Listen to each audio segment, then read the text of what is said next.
你说要给长嫂一个孩子，怎么给？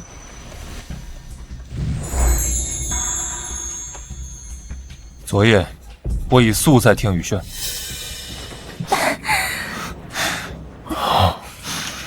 等一下，常渊，夫君心事，我们这样会不会不太好？我们这样做，只是为了给兄长留后，委屈嫂嫂了。还有昭宁，你一定要跟他好好商量，莫要因为我伤了你们夫妻情分。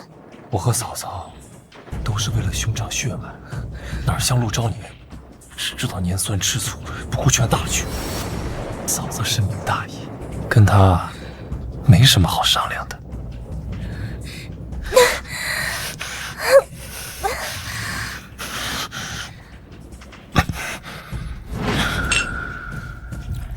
兄长如今还在祠堂，尸骨未寒，你们就这般迫不及待吗？你也知道兄长已死，他若活着，我何至于此？你非但不体谅我和长嫂，反倒这般咄咄逼人。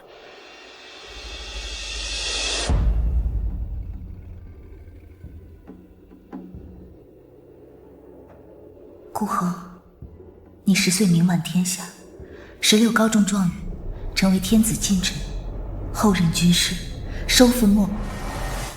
而今英年早逝，你甘心？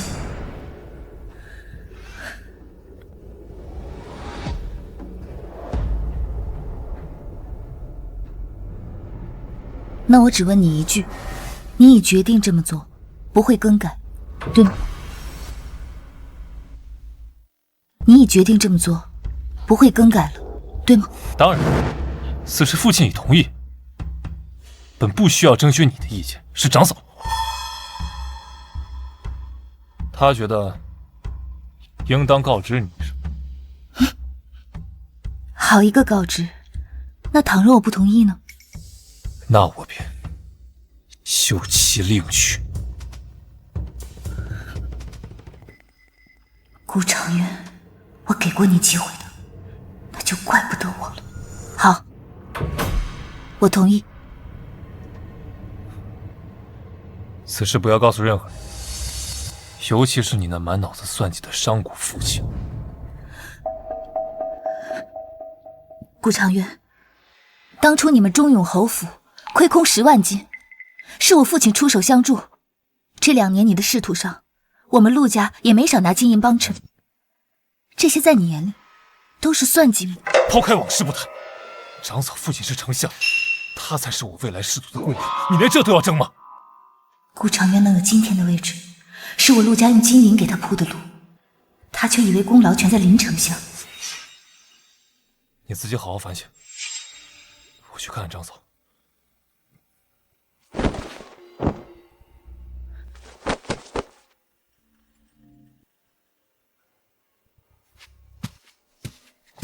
小姐，我都听见了，他真是无耻。药呢？药到了吗？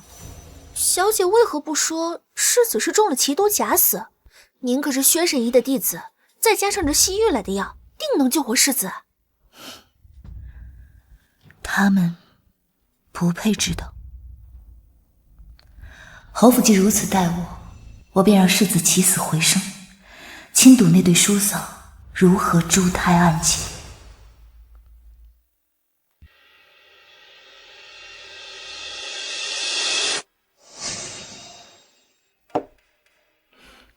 弟妹，昨晚睡得可好？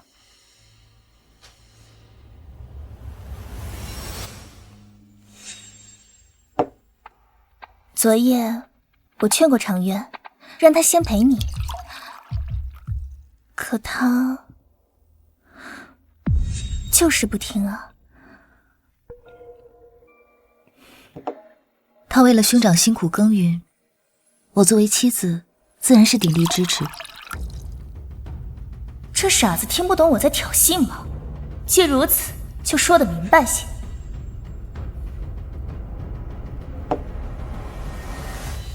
我爹是丞相，你爹不过是一介商人。我能帮长渊平踏青云路，你能为他做什么？就好比这次长渊进爵一事，就是我相府出的力。禁绝之事一直是陆家在打点，相府做什么呢？林婉晴是真不知道，还是装傻揽功了？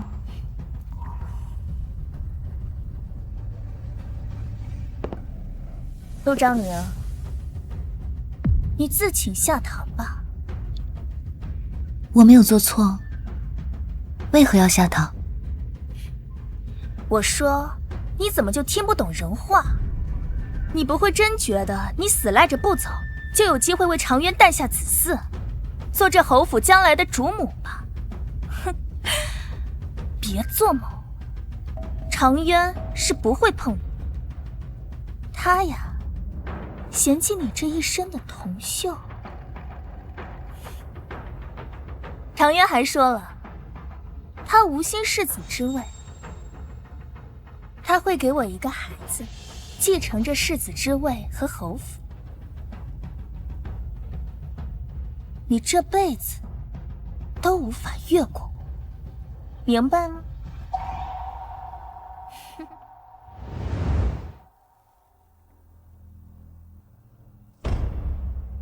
陆昭宁，你有什么本事跟我斗？不管是世子夫人的位置，还是顾长渊的人和心，都是我的。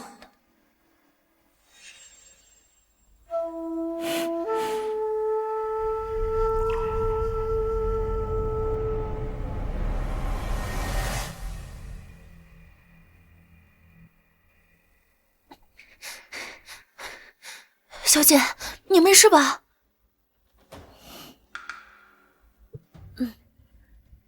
阿满，你觉得世子夫人的位置如何？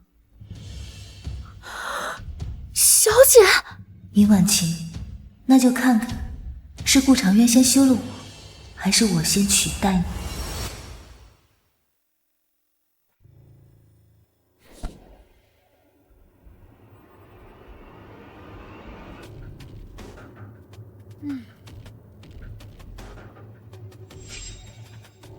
婉晴和长渊都是为了侯府，你要顾大局，识大体，明白吗？儿媳明白，不过咱们须得把兄长的尸身藏好，万不可让旁人知道兄长已死。一直放在祠堂，这不是长久之计。祠堂常年供奉香火，会加速尸身腐烂，倒不如放在听雨轩的酒窖，更为隐蔽阴凉。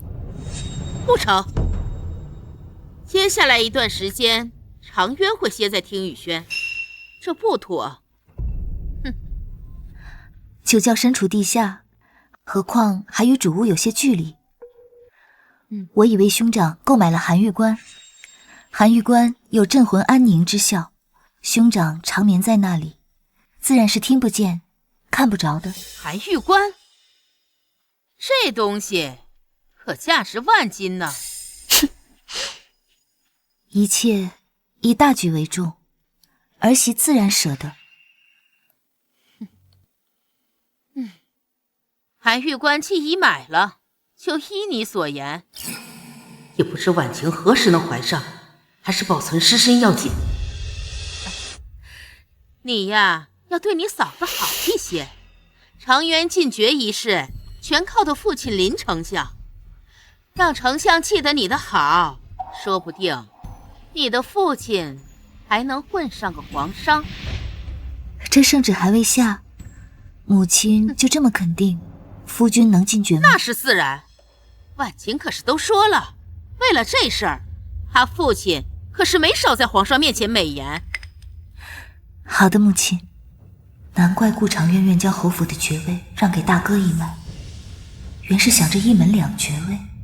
我倒要看看，若无我陆家真金白银打底，单凭林相空口美言，顾长渊，你能否进爵？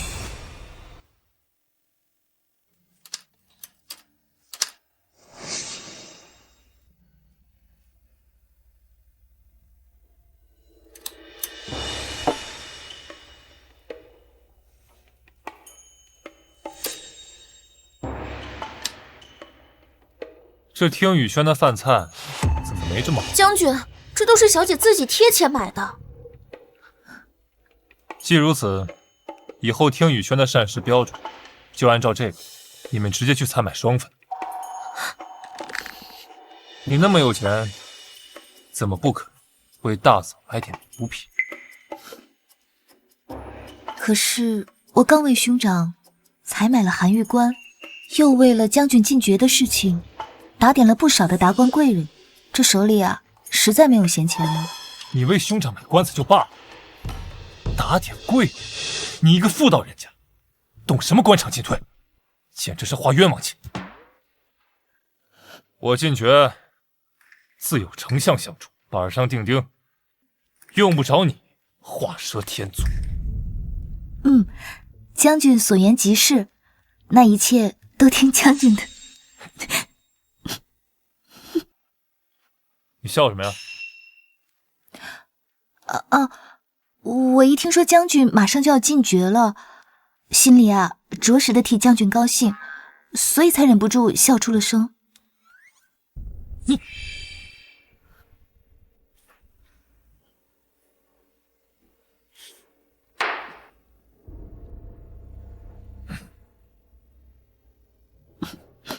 小姐，这什么人呢？不过小姐放心，昨儿起就按照您的吩咐，不再给那些官员打点。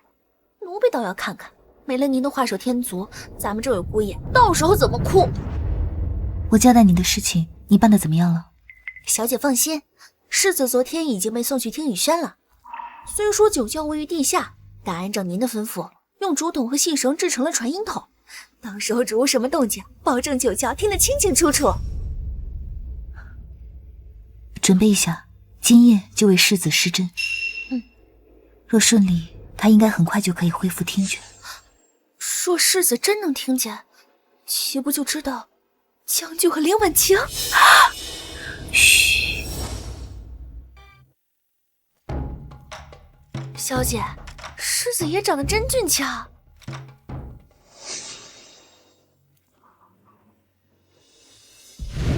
你说是吧？父亲。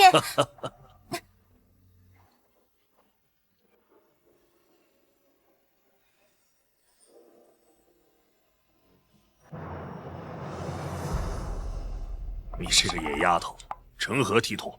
有贵客在，还不快快退下！无妨的，伯父。是我们来的太唐突，姑娘有急事奔波。他当时说了什么，我如今记不太清了。可那份于无声中化解窘迫的从容，那份发自内心的平和与尊重，却清晰地烙在了那一刻。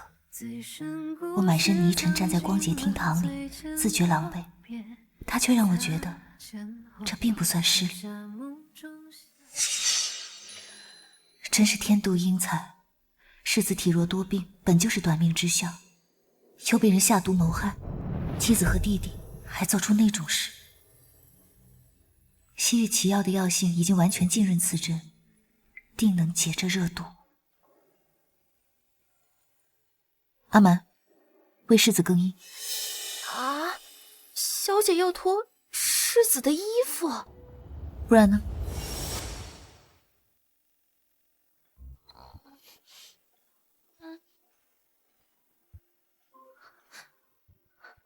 不行啊，小姐，奴婢不敢。奴婢一想到世子还活着，就像亵渎他似的，奴婢这手不听使唤。心无杂念，自然无惧。小姐，奴婢心杂得很。奴婢去为你守门。哎，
阿门。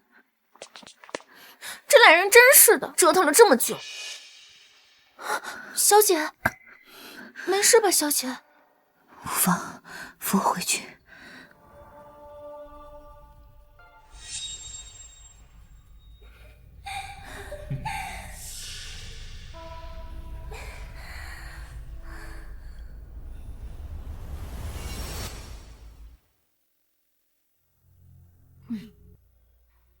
婉晴，这禁诀的圣旨至今未下，不会是有什么变故吧？母亲宽心，前些日子还听父亲说，这朝中有70%的官员都举荐了长渊呢。皇上从善如流，此事板上钉钉。啊，那就好。啊，幸好有你父亲。母亲好好准备，为小叔办一场小宴，热闹一番。成。还愣着做什么？还不快来谢谢你嫂嫂！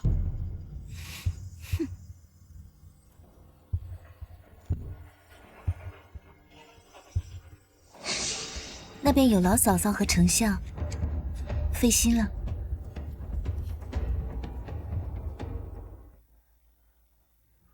小姐，将军禁诀这事儿，咱们陆家停了所有的动作，但林丞相那边不会真的在帮忙吧？林相不止林婉晴一个女儿，嫡女入宫侍奉皇上，相府与侯府本就应该避嫌，更何况他还有几个儿子，若他真能弄来一个爵位，他岂会便宜了那外人？是啊，给母亲请安。快！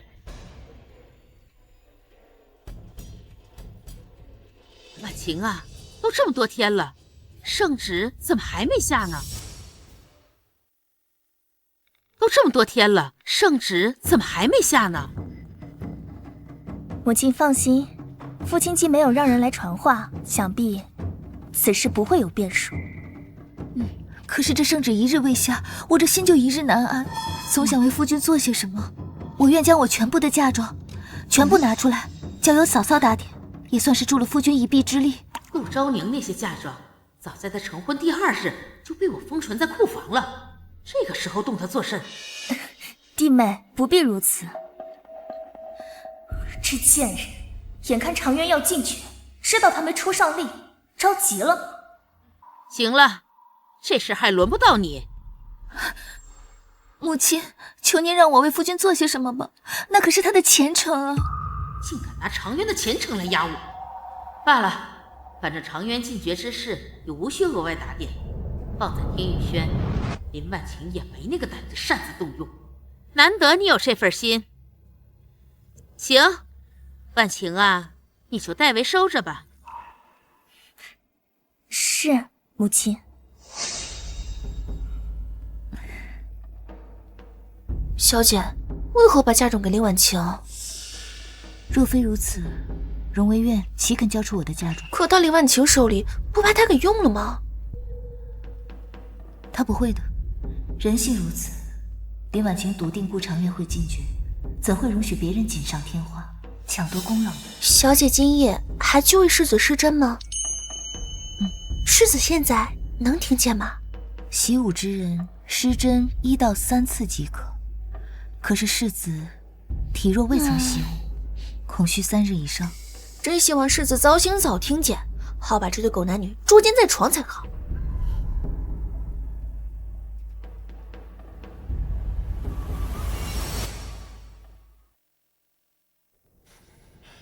这顾长渊竟敢如此糟践我女儿！父亲息怒，都是为父错了。若是当初为你找一个家境相当的，也不会受这样的委屈。父亲也是为了我好，不想我步兄长和长姐的后尘，因着商人子女的身份，被人瞧不起，遭人陷害。这也与家世无关，这天下能守住本心的又有几人？照你这么说，你不介意顾长渊借种的事了啊？我不介意他不爱我，但我介意他心口不一，我介意他狂妄自大。更何况，他还想为此羞辱我。他敢！哎，那接下来你作何打算？我打算换一个丈夫，换一个比顾长渊、比钟永侯更能在侯府掌权的人。他只是拿起了那个死人的主意，可他们那层关系怎么可能？陆昭宁这个贱人，眼看着长渊便要进爵了，就想来瓜分我的功劳。哼，我岂能如你所愿？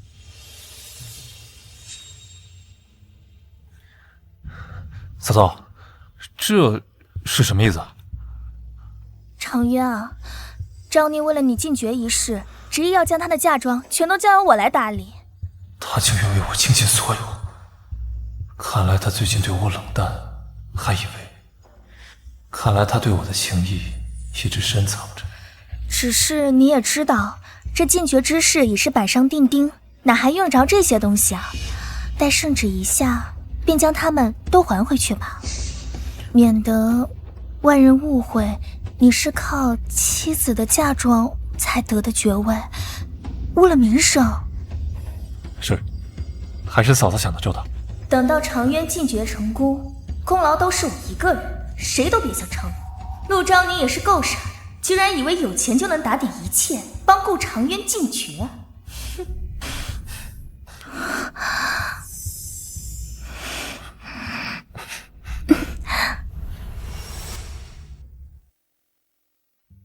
长渊，我们安静吧。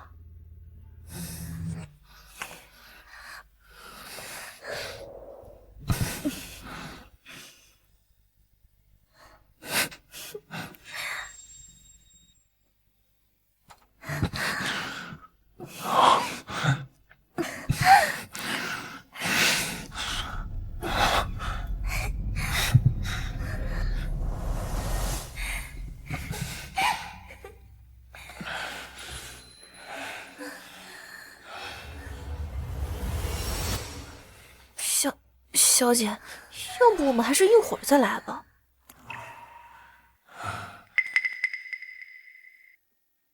唉，世子真是可怜，但也真好看。男人好看有什么用？得中用。小姐，你是说世子他不中用？你想，林婉晴嫁入府中3年，却一无所出。所以，体弱多病的男人是要不得的。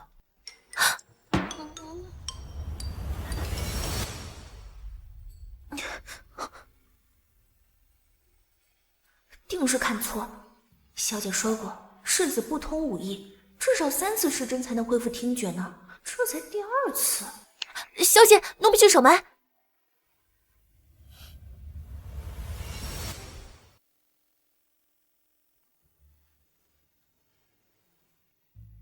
长渊今日进宫了？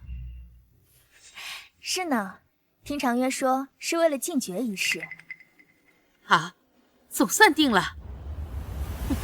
你还愣着做甚？还不过来谢谢你嫂嫂？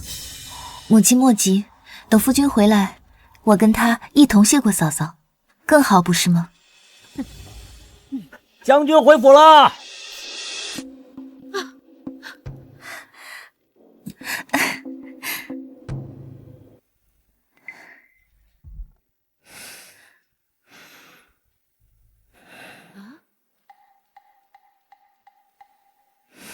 方才听嫂嫂说您进爵了。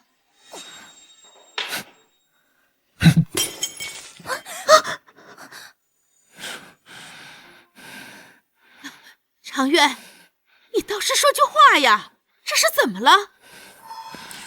进爵的事没成。什么？你说什么？怎么会？不可能！父亲明明与我说过，朝中那些大臣，那些人分明就是见风使舵，不可信。他们还说，一门之主不可有2爵位，皇上也认同。母亲，儿子愧对您的期望。嫂嫂，怎么会这样呢？我不是把嫁妆都给你，让你去打点了吗？你不是说万无一失的吗？母亲，母亲，此事怪不得嫂嫂，是朝中那些人两面三道，欺人太甚。常渊，事已至此，先回去歇着吧。是，母亲。夫君，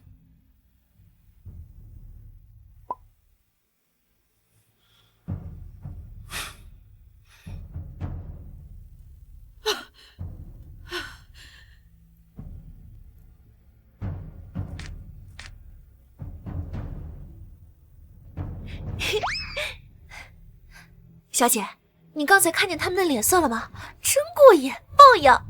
兄友弟恭，是因为大家都有肉吃。可是倘若这肉只有一块，顾长渊从云端跌落，希望落空的滋味如何？被你所倚仗之人辜负的滋味又如何？这才只是开始。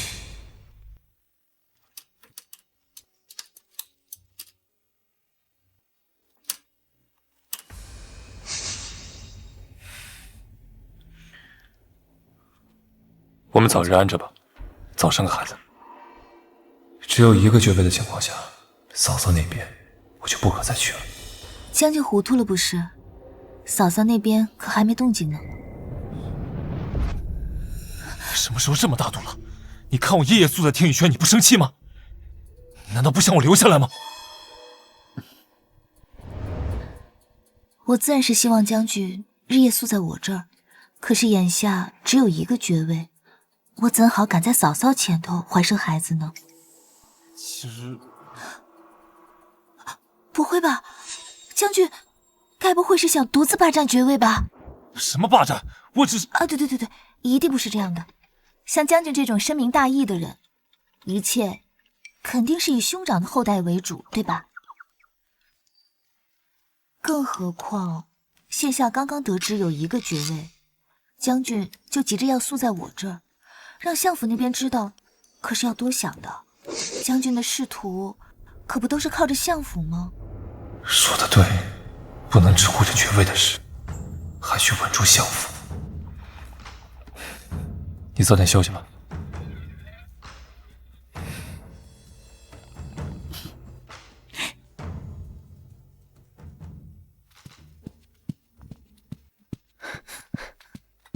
吓死奴婢了，小姐，将军怎么要跟你生孩子呀？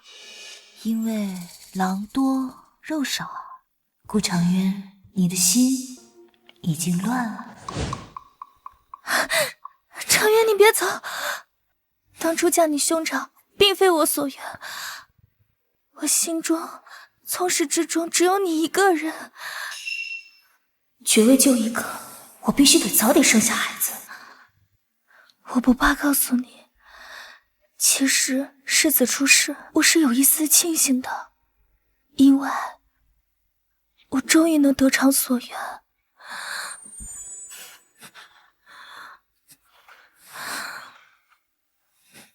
能与你做露水夫妻，我已然知足。我真是个坏女人，就让所有都报应在我身上。我爱慕万幸，天意弄人，她成了我嫂嫂。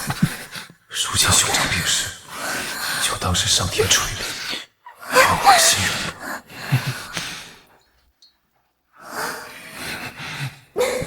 长渊，嫂嫂，长渊，嫂嫂。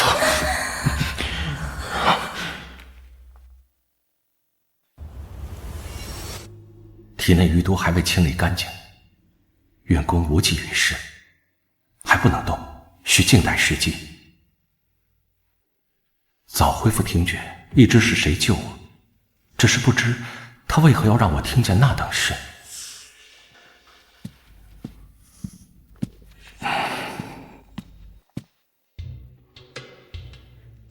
小姐，奴婢就在外面候着，这个时辰，主屋内都正折腾呢。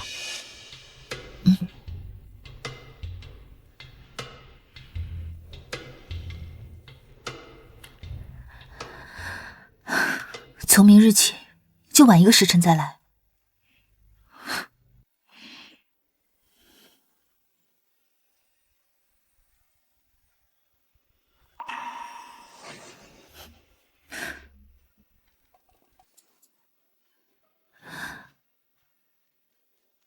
是错觉吗？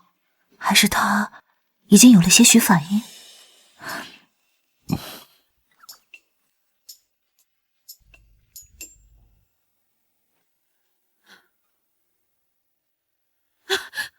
侯爷，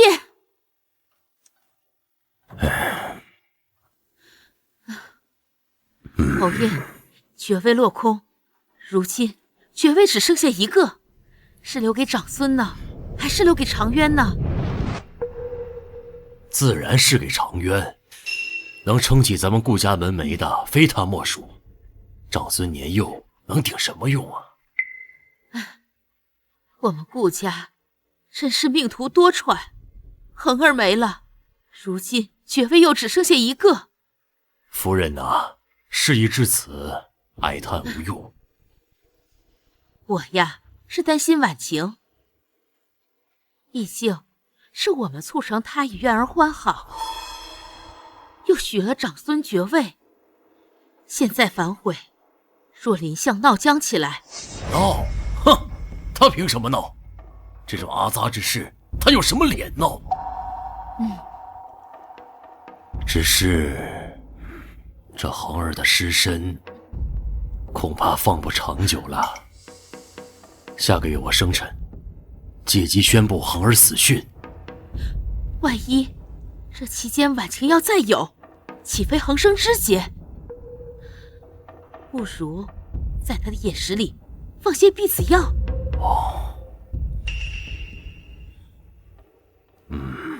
那就按夫人说的办。管家，你去告诉常渊，让他少去听雨轩，多在兰苑留宿。是，侯爷。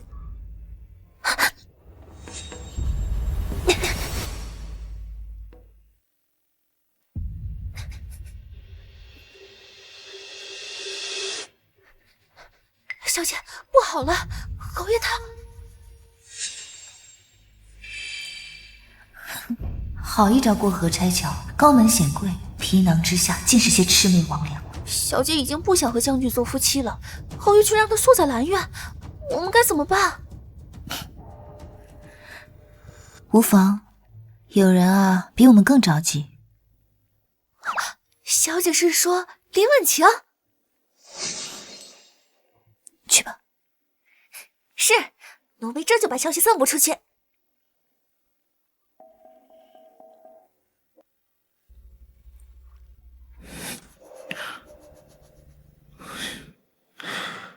论容貌，她无疑是极美的，甚至比婉清更是。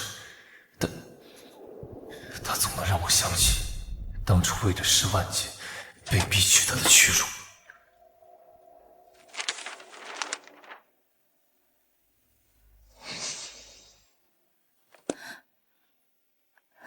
将军，别看账本了，今夜无论如何，我们也该远了。我还有一点账本没对完。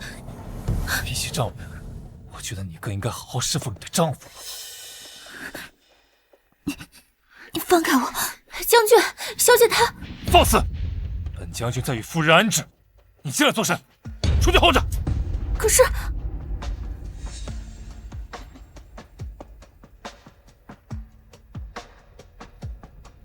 今夜无论如何都要把房给圆了，谁都别想阻拦。将军，将军，将军！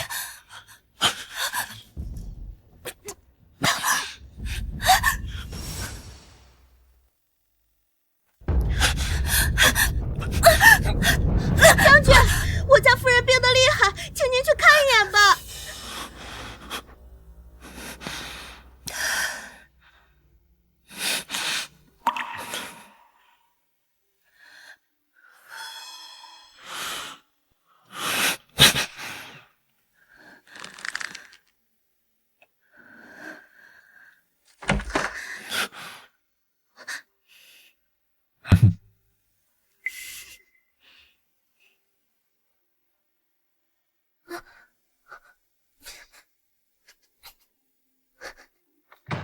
小姐，还好是赶上了。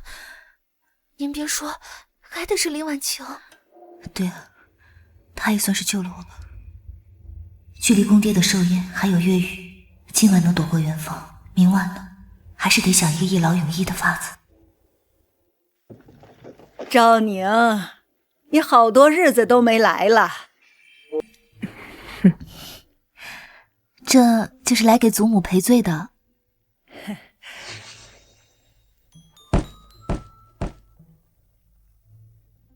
这是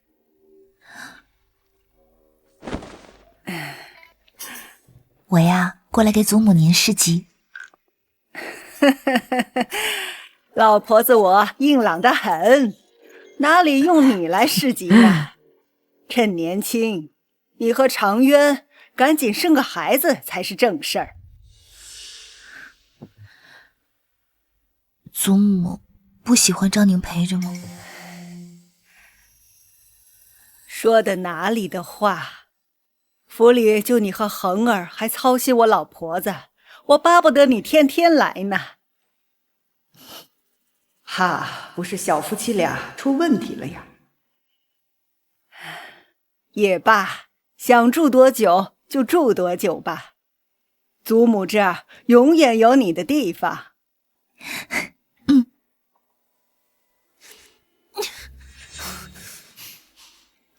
小姐，老夫人太欺负人了。何事这么慌？方才徐嬷嬷来传话说，东家那几家亏损的铺子都划给您了，还说把侯爷的寿宴也交给您打理。铺子的事倒是无妨，寿宴也由我操办。是啊，小姐，可不就是不想出银子，逮着您薅吗？没有，这是件好事。啊？侯爷不是打算在寿宴上宣布世子的死讯吗？是啊。既然要宣布死讯，那不如由我来安排一个更大的消息。所以，这寿宴是天大的好事。啊？届时必是一出好戏。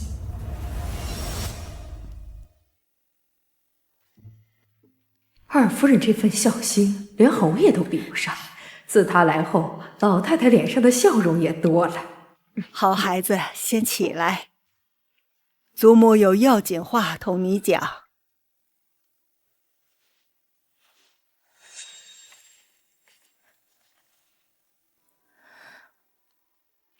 祖母，这是……收好了，这令牌能调遣一队人马供你差使。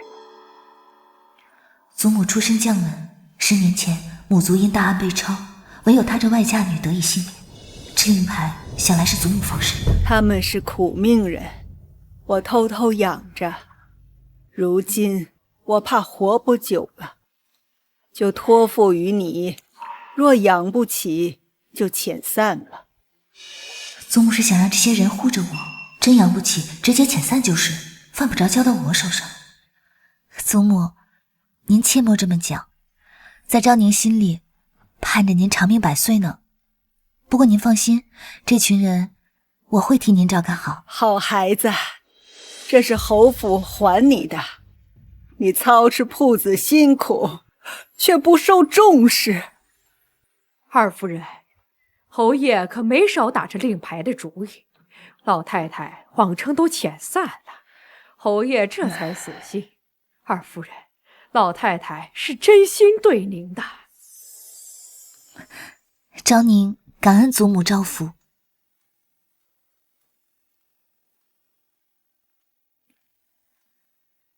祖母，不知到底有多少人，我好让阿蛮啊给他们安排一些活计。陆家那些铺子需要人手，养几个人还是没问题的。不多，500精锐。多少？500？还是精锐？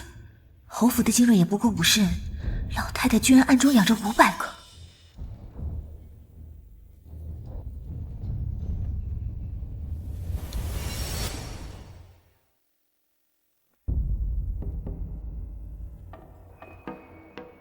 你来西院做什么？我来市集。别以为我不知道，你想让祖母跟你做出跟我缘分，我告诉你，你越是这样逼我，只会越厌恶。将军想的未免太多了。将军不可！阿玛，什么东西也敢拦住我？该死的！不行，绝不能让小姐挨欺负！你住手！我真的是来试机的。你不就是小圆房吗？今晚就成全。住手！祖母现在就在房里休息呢。别跟我耍花样，现在跟我回去。将军，现在可清醒了。若是还不清醒，不妨去问问府医，祖母现在病情如何？还是说，在你心中，祖母的身体都不如圆房重要？就算是这样，轮得到你来为祖母试剂吗？你懂药理吗？你知道如何侍奉好祖母吗？这些我都不懂，林婉晴就懂了。她当然懂了，嫂嫂最善医术，也没人让她配几副药来。我家小姐可是薛林薛神医唯一弟子。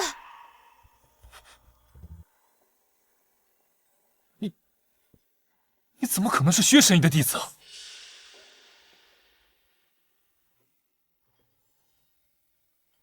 大国手薛礼，曾经的太医院首席，其自创的薛门13针独步天下。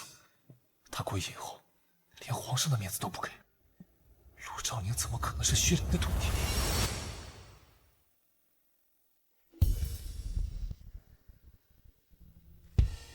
夫人，二夫人搬去西院了，要么就是欲擒故纵，要么就是讨老太太欢心吧。哼，昨夜我略施小计装了场病，常渊立刻就抛下他，心急火燎的来守着我，他能不着急？二夫人真傻，这老太太呀，早就失了势，如今自身难保呢。西院那边不足为惧，常渊是不会听那个老太婆的话，跟陆昭宁同房的。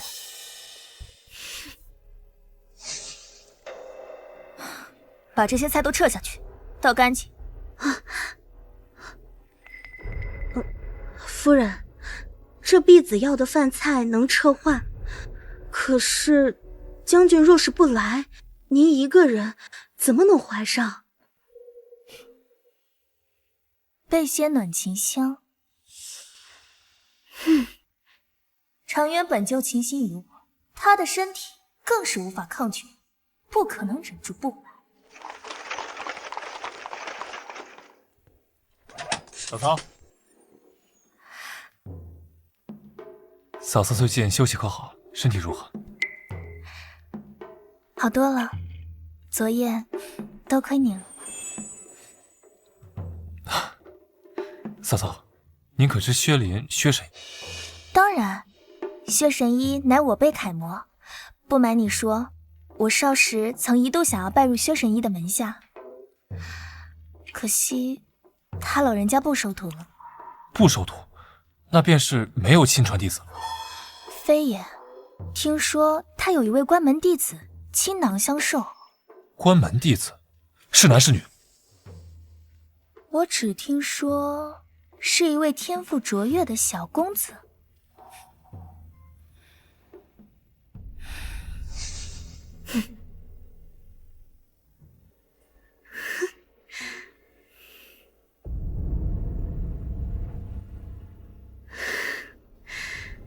果然，阿曼那个贱婢，竟敢编造谎言骗我！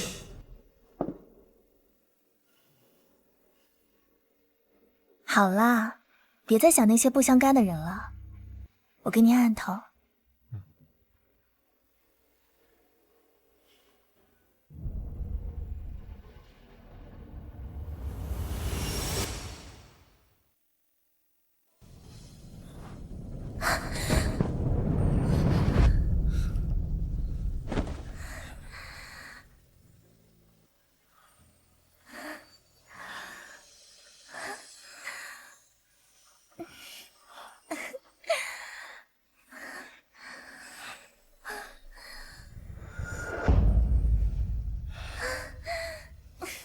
出这个时辰，他们还真是精力旺盛。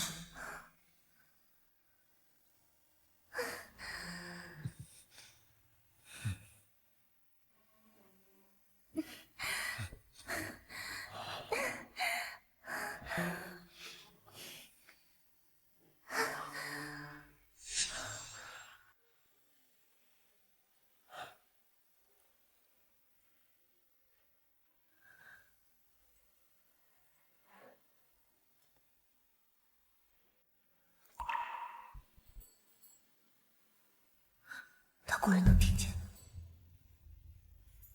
世子，无意冒犯，我也只是为了帮你施针解毒。至于那些声音，是为了刺激你早日醒来。进来吧。从今日起，世子的3餐饮食、日常清理皆由你负责，务必要仔细一些。若有任何异常，立即来报，明白吗？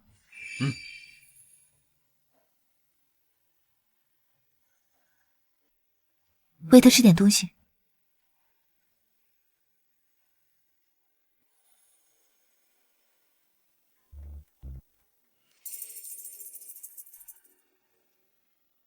住手！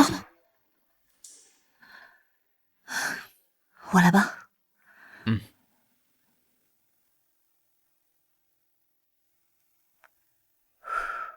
你那样是会呛死他的，要这样一小口一小口，慢慢的喂，知道了吗？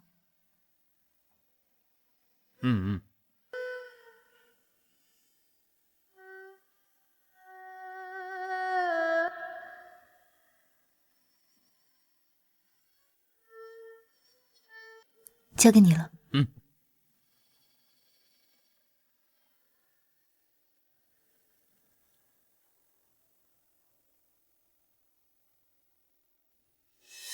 醒了，世子竟然醒了，必须立刻告知阿夫人。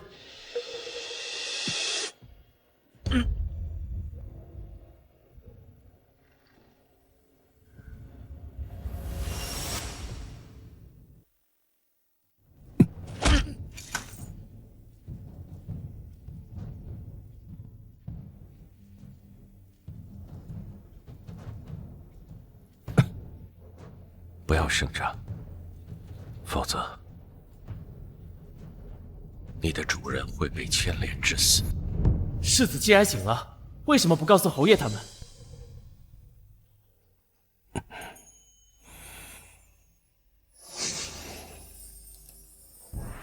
这粥尚可。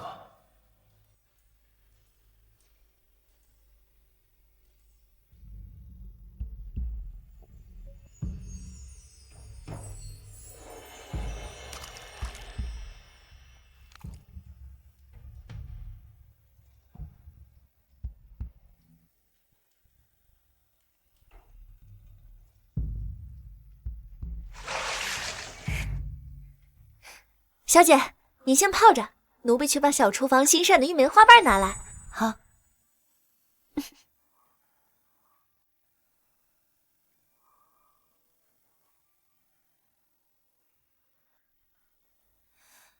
抓刺客！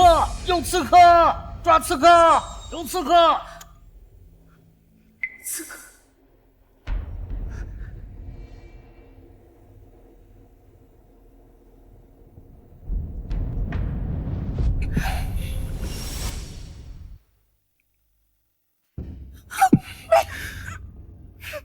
别喊！血腥味！小姐，有刺客，你没事吧？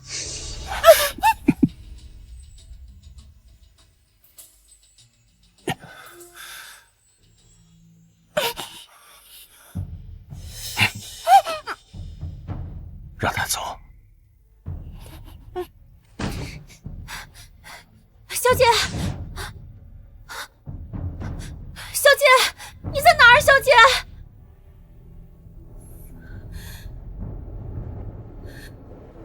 有刺客！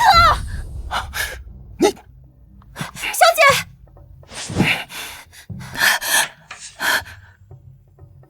小姐，你没受受伤吧？方才你就这么喊，不怕他伤你？他不会，他刀尖对准的位置不是我的要害，不至于要了我的命。身上有血腥味，他胳膊受了伤，没有准头。若让阿满走了，我独自留下，后果才难料。您太冒险了。但我总觉得他有点熟悉。去天宇轩。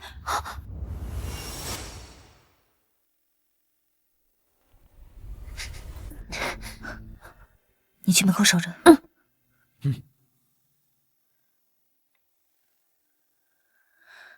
世子可有醒来？不要声张，否则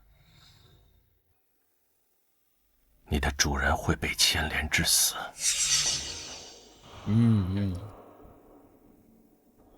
那刺客手臂有伤。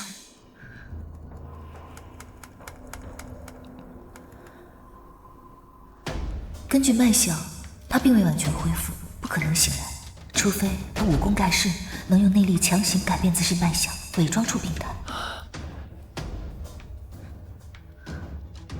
务必好好照看世子。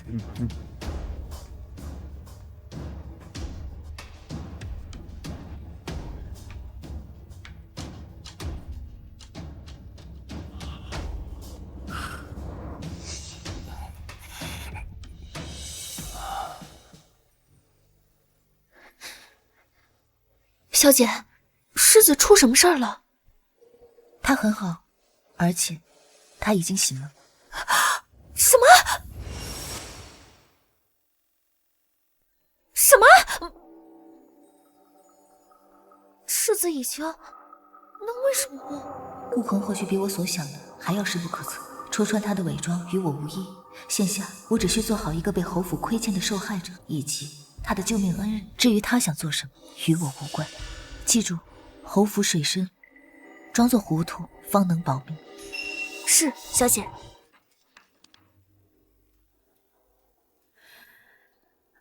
这几天交过来的铺子，上面果然有问题。啊？怎么了？光是近2年来，就有接近1万两的银元被做空。1万两？那肯定是被老夫人挪用了。他执掌侯府中的中馈大权，账目也由他一手把控。确实是有可能监守自盗。我让你查的事情有结果了吗？查到了。荣家小公子好赌，输掉几10万。老夫人娘家幺弟在南边做生意，去年上税百万升了官，一查全是烂账，肯定有猫腻。荣家每年俸禄才3000两，这么大的缺口，肯定是老夫人补贴的。以他的提己钱，定是补缺不上的，但他还有别的。难道是您的嫁妆？老夫人她用您的嫁妆补贴她娘家，怪不得她一直封存嫁妆不归还，她也太不要脸了。这事儿要查个明明白白，还要让对方无法反驳，肯定不是1、2天能解决的。但眼前倒是要物尽其用。怎么用？拿这事儿换个中馈大权，不亏。中馈？可那是主母的权利啊。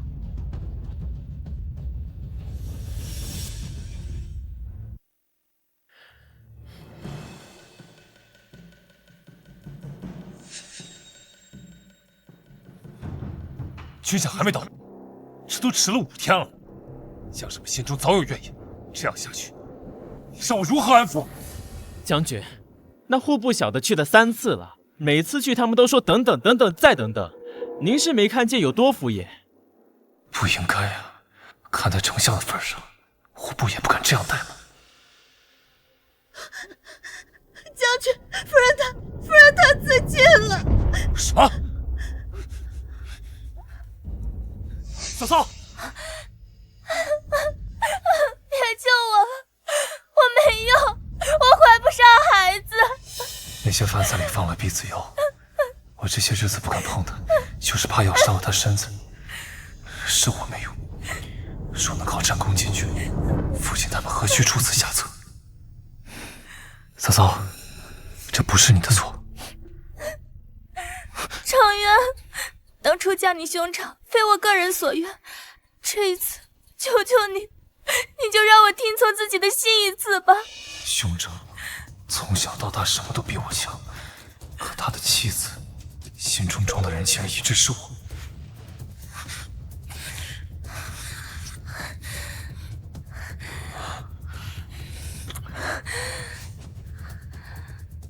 这些天，我想到了个好法子，是两全其美的法子。什么？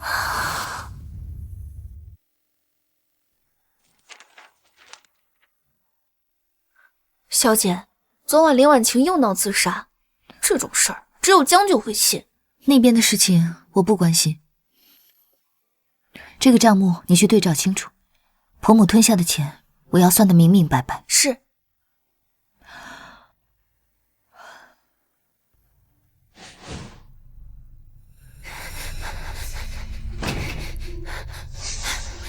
小姐，将军不知道跟老太太说了什么，老太太气晕了。去主，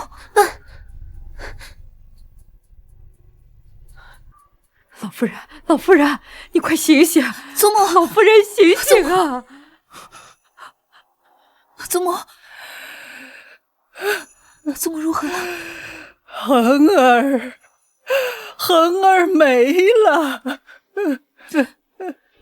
他们瞒着我恒儿的死讯。祖母，您放宽心，还唆使长渊干那种丑事。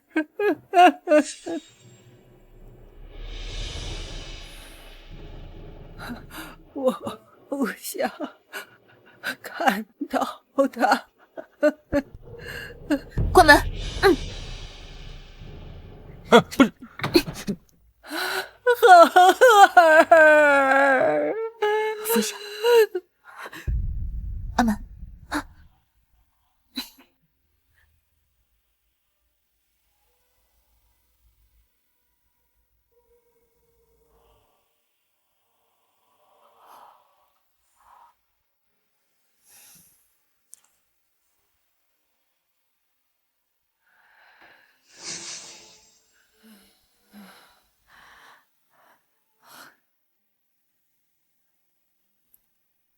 对了，嬷嬷，您帮祖母按压一下这个穴位，这里。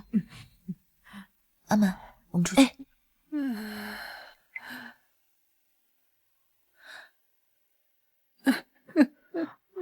祖母，有我呢。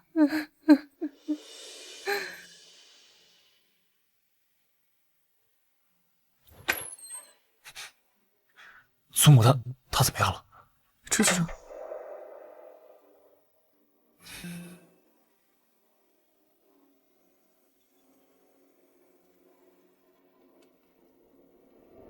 何故告知祖母兄长已逝？我这么做是因为我想让嫂子转房。借种就够了，转房？兄死弟收嫂，这在乡间都备受争议，他竟敢提出来，难怪祖母会气得当场晕厥。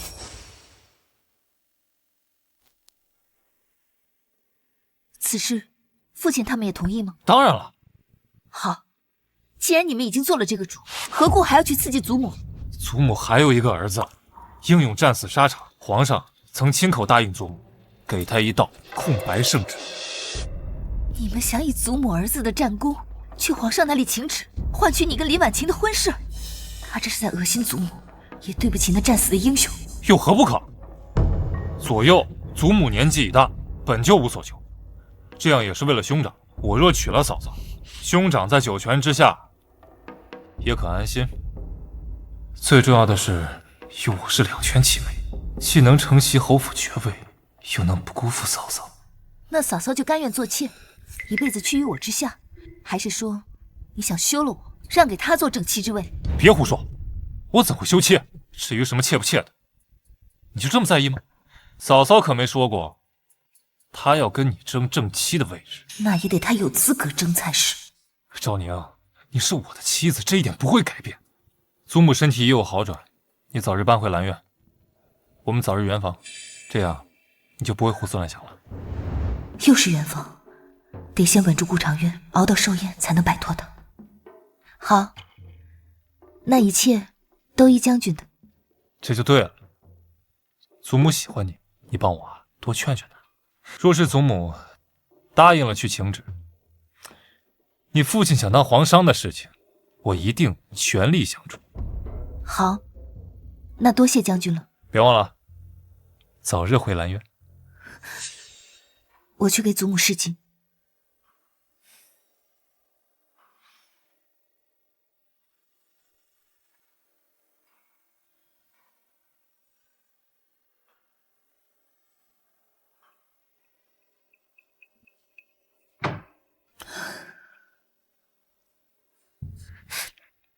小姐，您当真要去劝老夫人去求旨成全那对狗男女？子之矛，亦或可成为我之盾。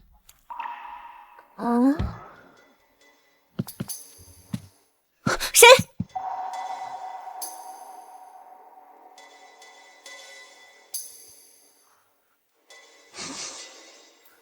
小哑巴，是你呀！吓死我了！你来干什么？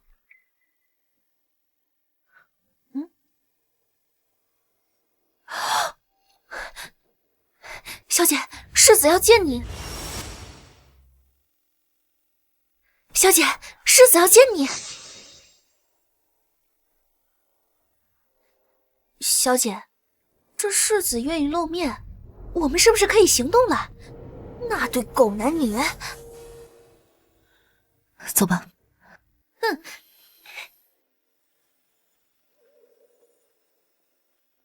见过兄长。弟妹，无需多礼。大恩不言谢，弟妹有何求，我定竭力报答。嗓音温和动听，行礼也是这般好看。那时他代表顾长渊去提亲，我便想，世子如此平易近人，端方守礼，侯府的门风定然清正，顾长渊总归不会差到哪里去。事实证明，龙生九子，果然各有不同。兄长此话太见外了，你能够醒来，我已经十分高兴。既然如此，弟妹是无所求了。不，我有所求。若是我要兄长娶我呢？我要兄长娶我呢？使君有妇，罗夫有夫，弟妹这等要求，恕难从命。看来此事急不得，不能把世子逼急了。兄长，我开玩笑的。有些玩笑开不得。其实我想要的只有夫君的心，希望世子成全。夫君他心愿嫂嫂，我希望世子能够带嫂嫂离开侯府，从此远走高飞。弟妹慎言。这就听不下去了。兄长不是才说要报答我，可是只有嫂嫂离开长渊，他才会真心待我。我所求的仅此而已。听起来你很喜欢长渊。那是自然，我对长渊……弟妹有所不知，我曾任职刑部。你确定要在我面前说谎吗？如果你真的喜欢长渊，你就不会搬到西院去。他怎么知道的？既然你救了我的性命，只要在我的能力范围内，我定竭尽全力报答。但你须得说实话。我想要世子夫人的位置。我想要世子夫人的位置。你不救我，也能如愿的。长子去世，次子继承世子之位，名正言顺，他根本不必费此周章。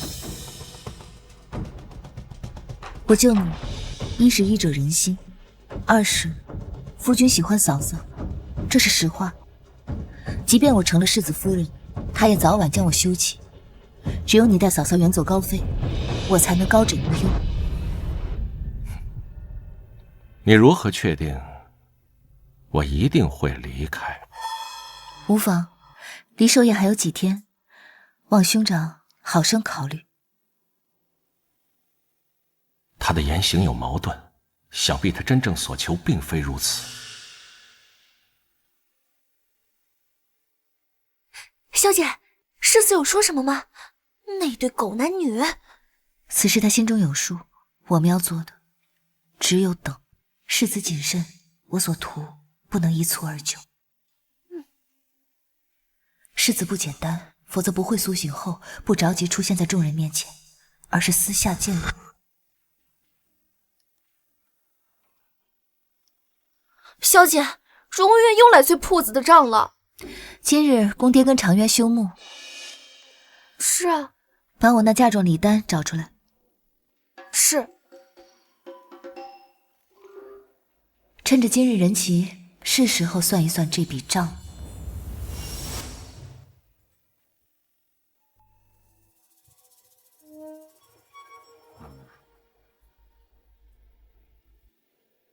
这转房一事，常渊和你说了。是。那老太太那边就交给你，务必说服她去向皇上请旨赐婚。我也知道此事荒唐，只有圣上赐婚才能成就。好。父亲，听说夫君所在的西大营这个月的军饷还未发。你说这是做甚？我也是担心你，想为你做点什么。常渊，是真的。想来户部也并非有意疏忽，各个营的军饷都要发，总有个顺序。但是儿媳听说，若是能让户部留意这个发放顺序啊，或许能够排在前头。你是想说花钱讨好？真是愚蠢之极！那户部尚书清正廉洁，给他送礼等于送死。父亲英明，但儿媳有一副李念庭的遗作，这李念庭正是尚书夫人的祖父，他们祖孙情深，此话定能打动尚书夫人。送礼也有用头，不是这个迂回战术，或可一试。画呢？马上取来。这画就在儿媳的嫁妆里。你的嫁妆啊！李念庭的《沧海图》，尚书夫人曾多次花重金求。为了夫君的前程，儿媳愿意献上此画。好，那还愣着干嘛？快去将画取来！哎，等等！啊，侯爷，动用儿媳的嫁妆，这传出去怕是不妥。母亲多虑了，此画可以由儿媳送出，这是夫人之间的交情，不会落下画柄的。是我误会他了，他竟这般替我着想。好，哎呀，既如此，那咱们一同前去，速速将画找到。走啊，夫人，这是大事，走走走。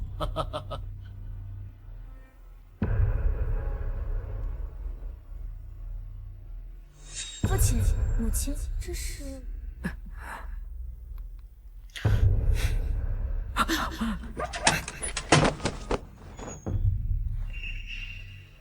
沧海图在哪？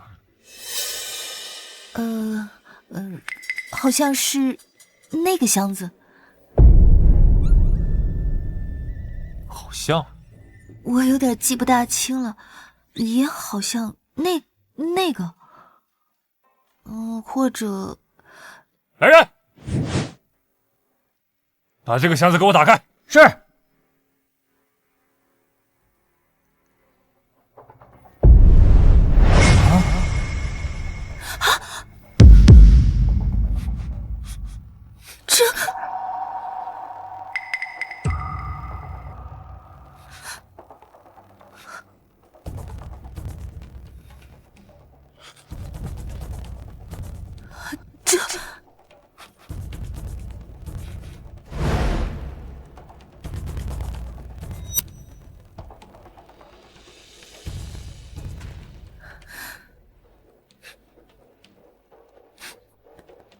将军，我的嫁妆。走，出去说。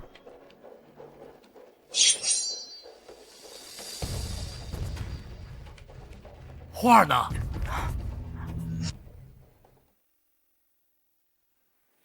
画呢？回父亲，赵宁的嫁妆都被偷了，箱子里只剩下赝品和杂物。你说什么？常渊，你确定？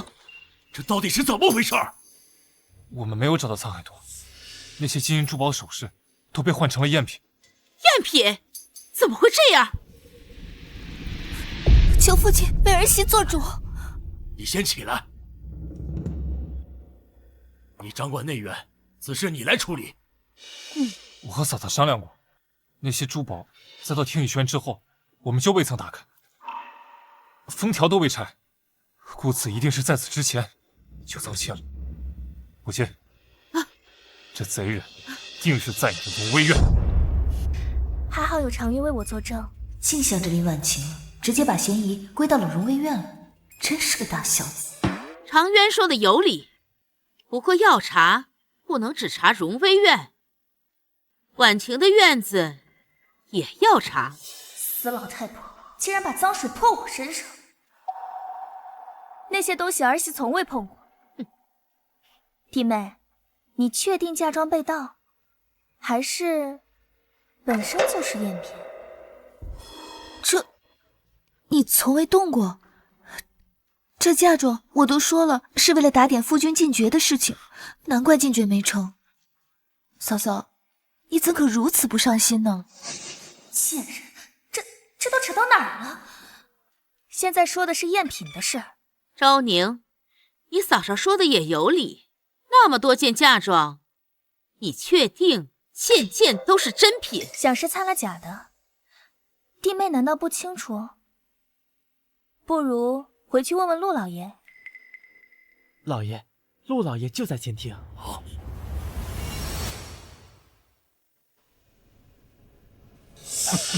哪来的心情喝茶呀？滚！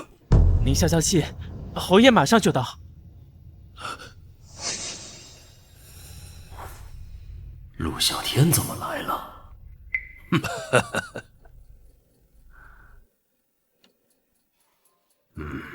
侯爷许久不见，身体可好啊？亲家怎么来了？父亲，乖女儿，你派人来说嫁妆丢了是怎么回事啊？陆昭宁居然跑去娘家搬救兵，还真小瞧了他。昭宁，就这么点小事，犯不着如此兴师动众。你是觉得侯府给你做不了主，还劳烦你父亲跑一趟？赝品，那些嫁妆全被换成赝品了。什么？侯爷，这侯府闹了贼，这可是大事儿啊，得报官。用不着报官，本侯自会查明。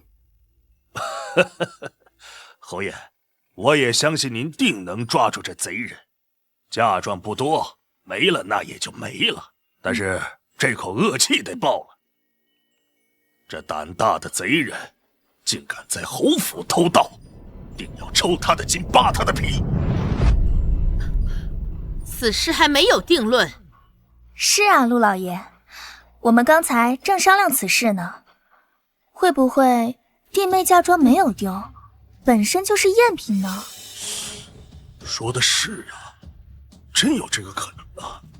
侯爷，咱们这就去九真阁，再去说话斋。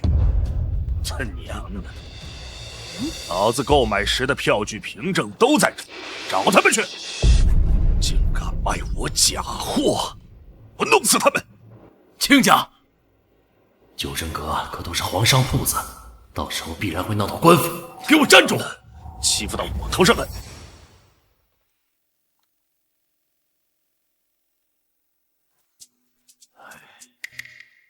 亲家何必动怒啊？侯爷，您为人正直，但那小人防不胜防。我这就去，票据凭证都在这儿，他赖不掉。买的时候可能是真的，那装箱的时候换成假的了。哎呀，婉清，住口！还嫌不够乱？陆小天就是个泼皮，到时候真闹到官府，侯府就丢了大脸了。侯爷，您别拦着我，他戏弄我也就算了，他竟敢不把侯府放在眼里。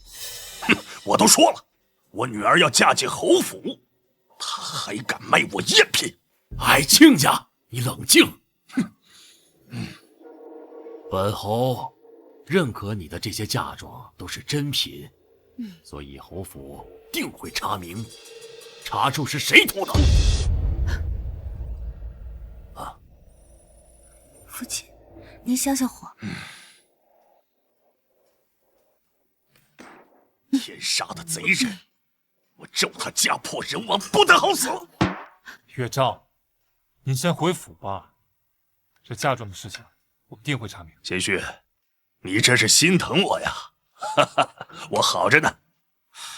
哎呀，要我说，这事儿简单。这偷嫁妆的贼，定在这经手人之中。父亲，经手人是婆母和嫂嫂。我断不可能挪用儿媳嫁妆，也不是我。婉晴，你好好想想，这嫁妆到了你听雨轩，有无他人接近啊？对啊，儿媳拿性命担保，嫁妆进了库房，从未有人碰过。那就是说，这嫁妆是进听雨轩之前就已经丢了？断不可能！我荣威院库房把守森严，无人能靠近。那是嫂嫂。常渊，你信我。母亲向来节俭，嫂嫂性情高洁，他们都不可能做这样的事情，一定是下人所为。侯爷，我定会查清的。哎呀，这本就有嫌疑的人来查，能查得明白吗？这您适可而止，怎可怀疑我母亲的清白呢？夫君，你若真的为母亲着想，就该让母亲避嫌才是。还是说你只信任母亲，却不信任嫂嫂？我当然没有啊！昭宁，你自己查。那么大一笔钱，也是侯府的损失。父亲，后宅由母亲掌握，嫂嫂也在，我怎好排到他们前头呢？哎，说的有道理。这出师得有名啊，这就像出兵打仗，那皇上得任命元帅，那才能号令啊。的确，不给实权指派任务，其他人怎会配合？更何况陆向天这老匹夫还在，处理不好，定要传往侯府侵夺儿媳嫁妆。好，即日起，由昭宁执掌钟馗。侯爷，就这么定了。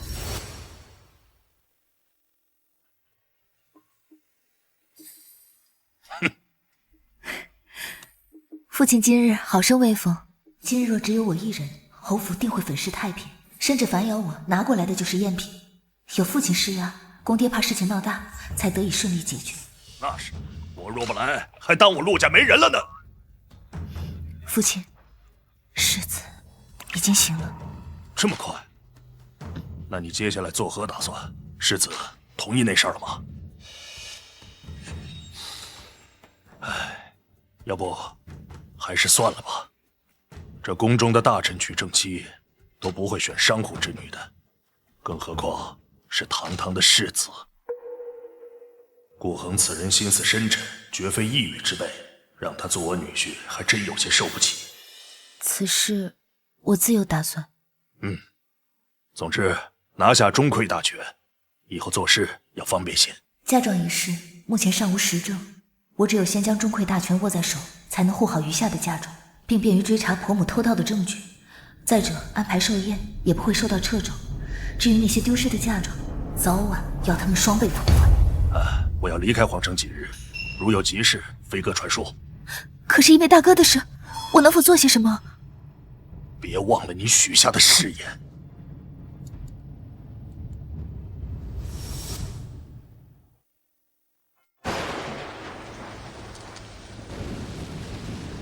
发誓！你给我发誓，这辈子都不调查你哥的事儿，更不能为他报仇，否则我必不好死。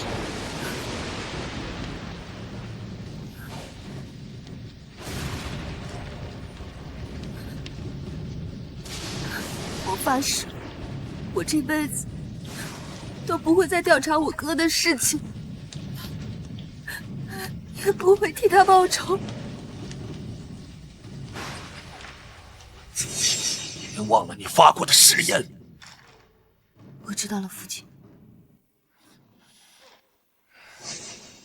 当初我发毒誓的同时，也求了上苍，要报应就报应在我陆昭宁身上。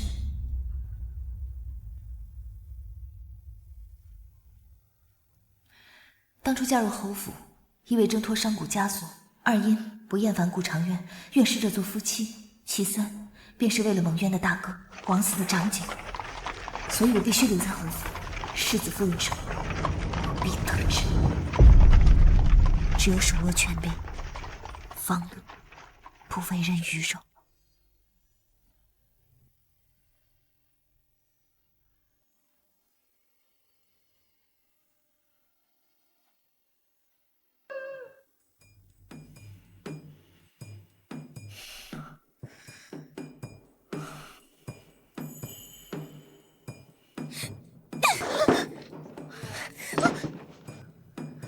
那些东西定是母亲所留，过手的只有我和他。他想以祸水给我，又贪又惯的东西，出了事就想让我背锅。我，夫人，我这就去叫府医。站住！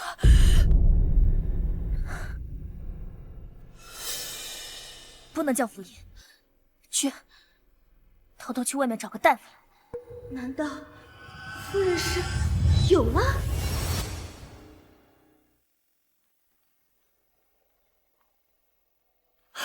恭喜夫人，这是喜脉。成了，终于成了，寿运再起，这孩儿来的正是时候。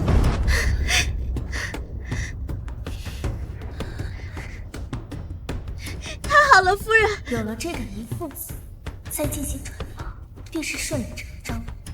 陆昭宁，你拿什么跟我斗？这件事要保密。是，夫人。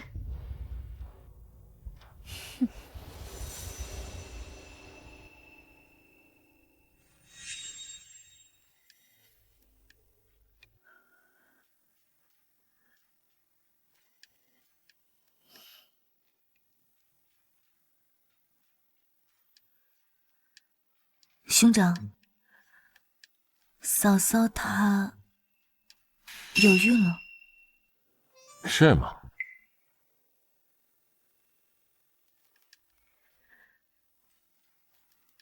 毕竟是长渊的亲骨肉，也是您的亲侄子，您一定会将他视如己出的，对吧？但若是嫂嫂知道你还活着，恐怕是会想方设法的打掉那个孩子。钟馗大权不是已经在你手上了吗？怎么还怕林婉晴抢了你世子夫人的位置不成？夫君他心系嫂嫂，我不敢赌。不敢？我看你敢得很，威胁起我来，不是一套一套的吗？从你救我那一刻开始，你就在赌我会不会休了林婉晴，该娶你。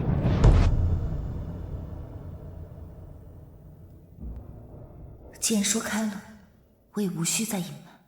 兄长说的没错，我是在赌，而且是孤注一掷。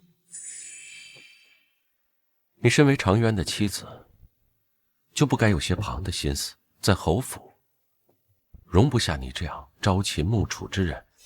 侯府容不下我，就容得下林婉晴吗？你是你，他是他，你不该因为他人而误入歧途。我从头到尾想要的只有世子夫人之位，顾长渊给不了我。在兄长看来，我是误入歧途，对我来说，我却是迷途知返。我现在才知道，兄长你才是我的正道。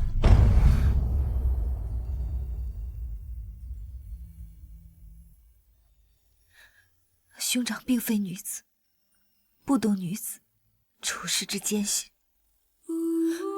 尤其是像我这种出身的人，哪怕什么都没有做错，也会被羞弃。李婉晴与我一样，同为女子，却欺我辱我，将我逼至毫无退路。林婉晴阻你，那就推开她，不要因为她而葬送自己的人生。那兄长当日随宫殿上门提亲，为何不告诉我？我的夫君他不喜欢我，他已经心有所属。你现在说这些，是否以为时已晚呢？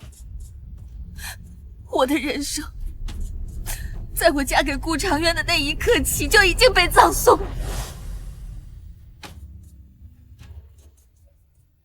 夫君出征2年，我日日等他归来，独守空房也无怨。婆母不喜我百般刁难，我亦忍了。本想等他归来，能有个依靠，能够夫妻恩爱有加。可他呢，却与李婉晴夜夜缠绵床榻，我就该只能放声悲哭吗？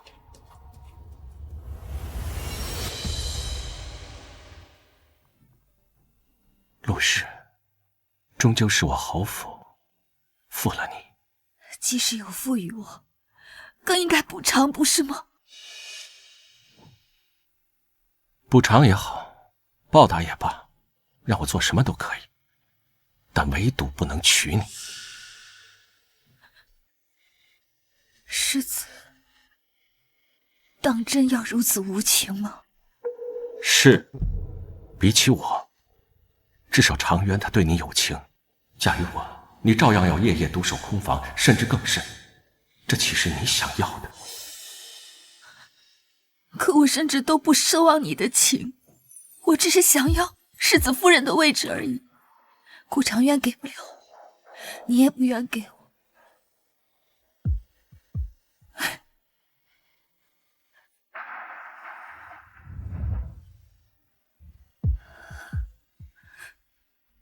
本来就是我的痴人说梦罢了，也该醒了。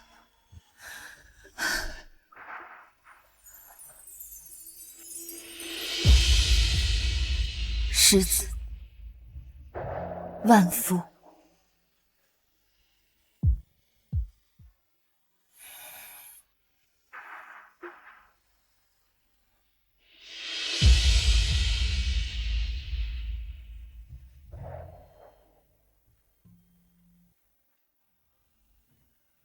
我方才的话过分了吗？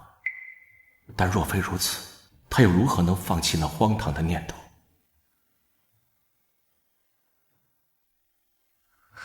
小姐，怎么会这般麻烦？奴婢以为您救了世子，他就会什么都答应您。傻丫头，你还小，这世间的事情哪有那么简单的？你今天晚上不必守夜了，早点回去休息吧。是，小姐。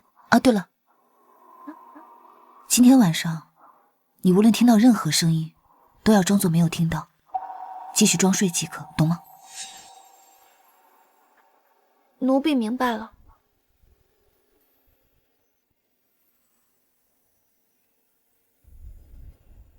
求人不如求己。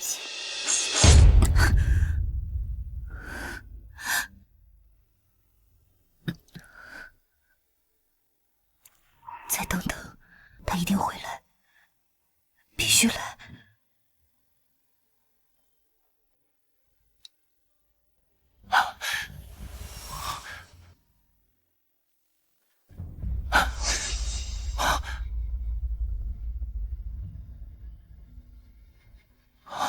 陆氏，你想求死？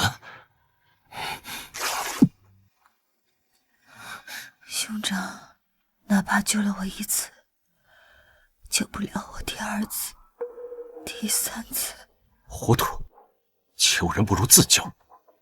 侯府世子夫人，不是你想的那般好。侯府不应该成为你的牢笼。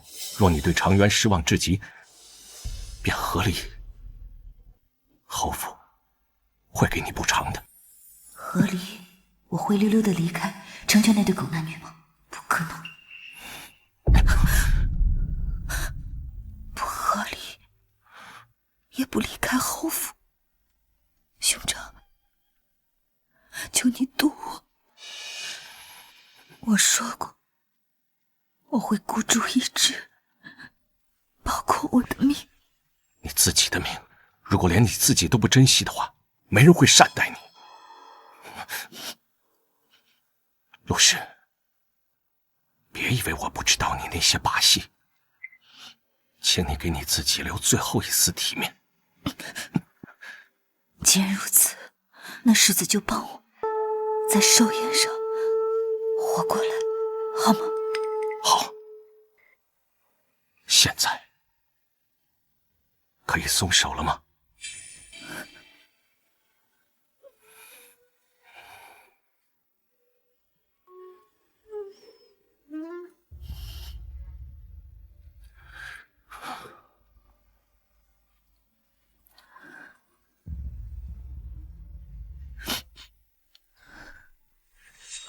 小姐，小姐，您何必做到这一步？很痛吧？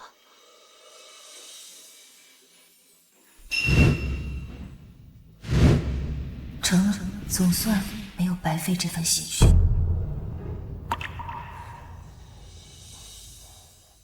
苦肉计也要懂得分寸，绝不能真拿自己的性命去冒险。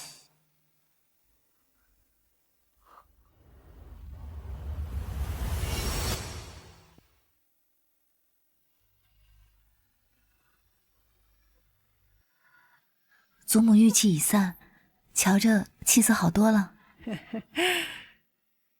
都是你的功劳。你脸色怎如此差？昨晚没歇息好吗？是有一些。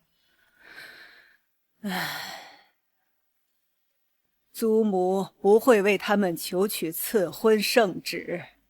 长渊现在是被猪油蒙了心，以后会知道你的好。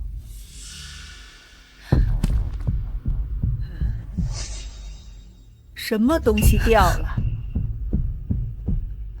昭宁，你……祖母，我身子不适，先回去休息了。等等，恒儿的玉佩，从不离身的贴身之物，怎会在你处？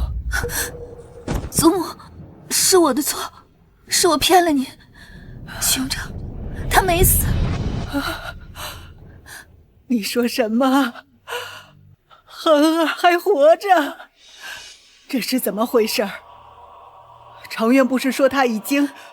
祖母，兄长他是中毒假死，当时情况紧急，但是因为男女有别，我却为他宽衣诊治，我不得不让婆母将他移至酒窖。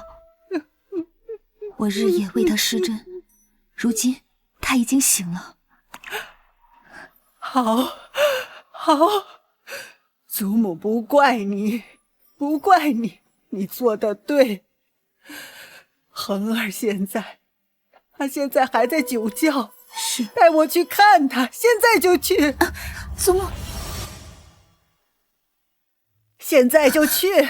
祖母万万不可。兄长现下虽已醒来，可是他的身体还未痊愈，何况他有他的顾虑。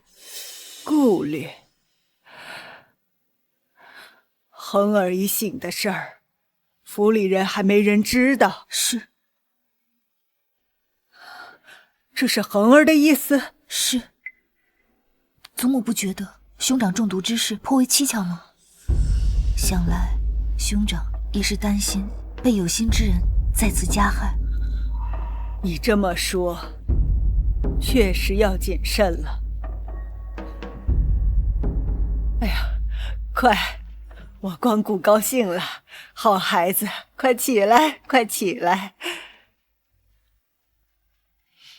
孩子，你是恒儿的恩人，也是侯府的恩人。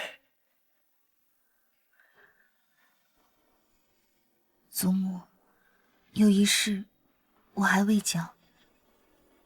兄长他醒来，便已知晓夫君与嫂嫂的事情。一个是他亲弟弟，一个是他妻子，他知道心里有多难过呀。我也曾宽慰了他，可是他什么都不讲，我也不知道他想的什么。而且他昨日还让我与夫君和离。恒儿，他劝你和离？莫非恒儿对他起了心思，在妻子的背叛刺激下，遇上昭宁这样温柔良善的，救命之恩，夜夜相处，还有是真是难免的肌肤之亲，那玉佩……昭宁，这玉佩是恒儿给你的？祖母误会了，不是，是我从兄长身上偷拽下来的。我今夜便给他还回去。昭宁撒谎了，既偷赚下来，又要还回去，自相矛盾了。恒儿从小就招女孩喜欢，若非她愿意，女子健身都难，何况被拽下贴身玉佩？这玉佩定是恒儿主动解下，赠予她了。昭宁，恒儿劝你和离，你是怎么想的？我虽是商贾之女，也懂从一而终的道理，哪怕他负了你。夫君对嫂嫂的情谊，我一早便知道，但我有什么资格说什么呢？你是正妻，怎么没有资格？我也是与夫君讲过的，可是夫君说我若不同意，他便休了我。荒唐！转房若只是长渊单方面想，是不可能的。连婉晴必然在背后有推动，真是可怜。孩子，你觉得恒儿怎么样？兄长精才绝学，若非体弱多病，定能有一番更大的建树。祖母不是问这个，祖母是想问你，愿不愿意改嫁于他？祖母，这哪里使得？莫怕，在祖母面前直言便是。你愿意不愿意恒儿成为你丈夫？祖母不瞒你，皇上欠我一份大人情。林婉晴想改嫁长渊，他们让我求皇上圣旨，我不愿。但是这份人情揣怀，遭人惦记，不如早用。想想皇上的人情，换个惊天动地大愿望，岂不正好？万万没想到，祖母竟然也生着反骨。恒儿命苦，鲜少遇见真心喜爱之人。他现在遇见真心喜爱的女子，祖母岂不是要成全他？祖母问你一句，你可愿意？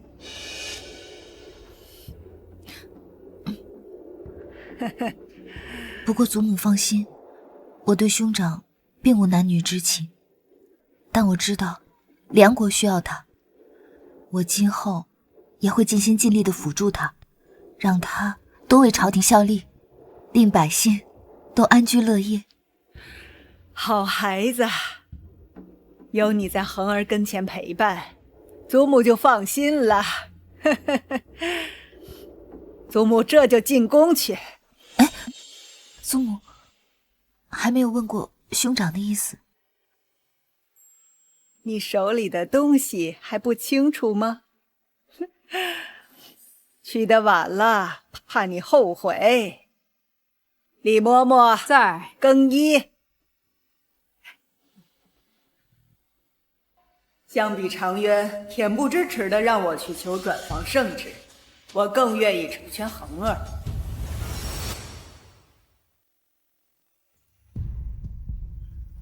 老夫人急冲冲入宫见朕，竟是为了顾恒求一道赐婚圣旨。他想那一门知心人照顾，倒也是好事，只不过纳妾而已，也不必特意求朕下旨吧。不是纳妾，是娶正妻。什么？荒谬！顾恒不是已有正妻吗？恳求皇上成全。究竟何事？不说清，朕如何下旨？求皇上成全。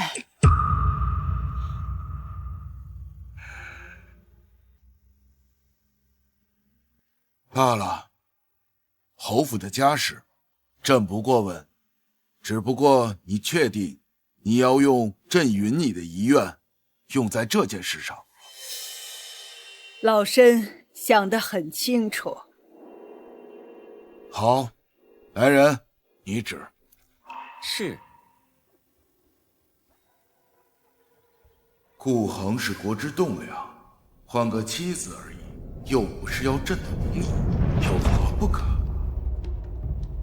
对了，顾恒想要娶哪家女子？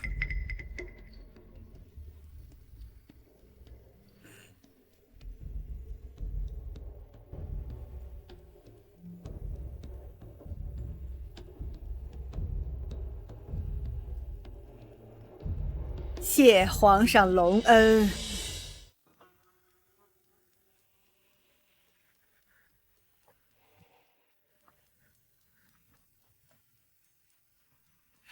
皇上，他顾恒竟要娶一个商贾之女，竟还是他弟媳。朕就说，侯府这老太太怎会用帝王一诺交换一件小事？顾恒向来手里有分寸，居然做出夺嫡妻的事情。皇上，现在若是追老太太的话，应当来得及。住口！朕金口玉言，岂能反悔？罢了，顾恒体弱短命，难得求个女人，由不得。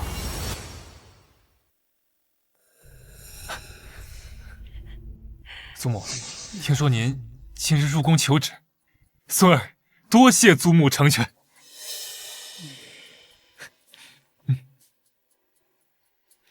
孙儿就知道您最疼孙儿了。祖母，皇上何时下旨？哼，当然是等你父亲公开恒儿的死讯后，否则还能叫转房吗？是，是，孙儿糊涂。昭宁，你出来。你走吧，我这儿有昭宁侍奉就够了。祖母真是糊涂了，之前不是还催着我和昭宁早日生子，这会儿怎么还来呢？那好吧。祖母，您好生休息，记得用药。孙儿先行告退。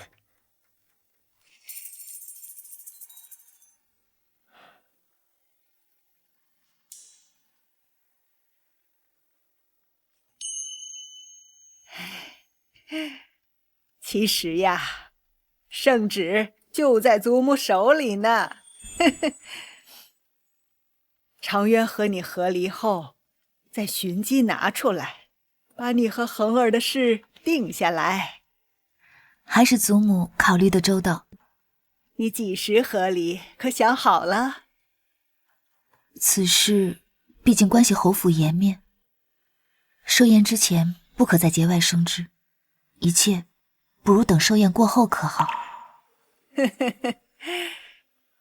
那好，随你。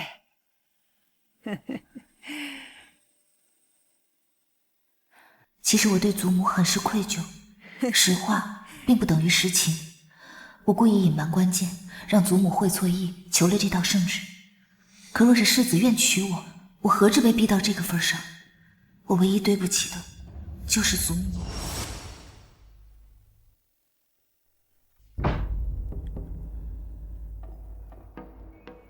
你将这个交给世子，就说物归原主，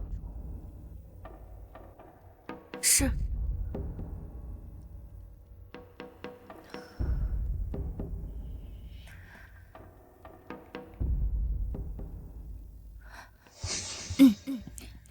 世子如何说？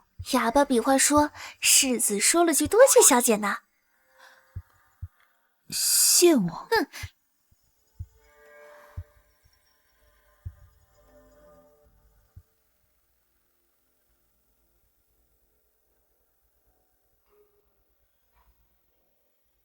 祖母今日入宫了？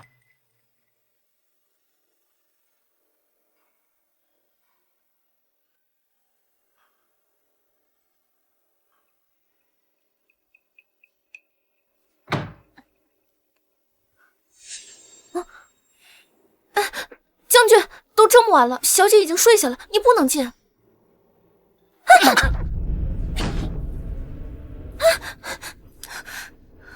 怎么办？老太太先生去府外和齐寿宫一家小聚，西园只有我和小姐。将军，这么晚了有何事？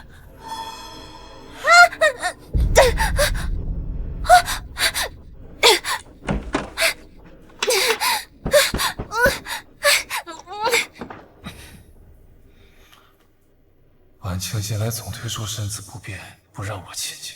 常年既是我明媒正娶的妻子，与我圆房是天经地义。小姐，干嘛？小姐，赵宁，今晚我们圆房吧，好好等你。我最近太忙了，没有照顾好你，今天我们就圆房。小姐，小姐干嘛？小姐，将军不能这样，将军。赵宁，你好香啊！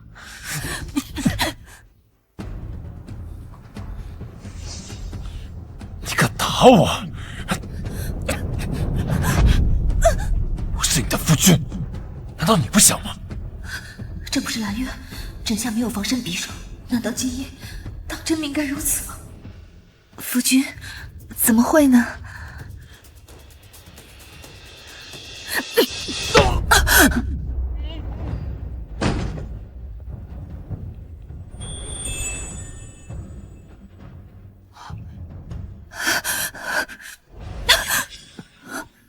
顾恒，陆兆宁，你疯了！陆兆宁，你竟敢！还不打算松手？他晕过去了。谢过兄长。你打算与他和离吗？兄长又想劝我离开侯府吗？既无此打算，那你刚刚为何不愿与他？夫妻之间同房，也是不能勉强的，不是吗？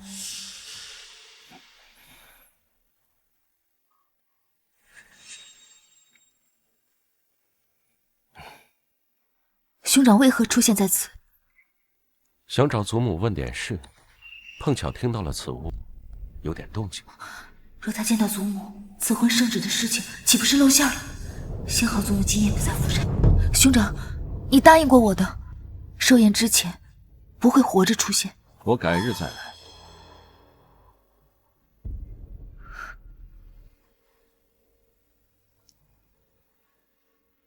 他若是知道真相，定会恨透了我。在我和顾长渊、林婉清的恩怨里，世子是最无辜的，可他承受的背叛和伤害却是最多的。小姐，你没事吧？无妨。你方才也在门外吗？奴婢撞不开门，然后世子就突然出现。说来也奇怪，世子体弱，居然一下子就把门踹开了。跟进来时，见顾长渊倒地，世子与小姐抱在一起，我不敢打扰，偷偷又把门给带上了。先赶紧把他弄去兰院吧。是。无耻之徒，下回绝不能再让你靠近小姐。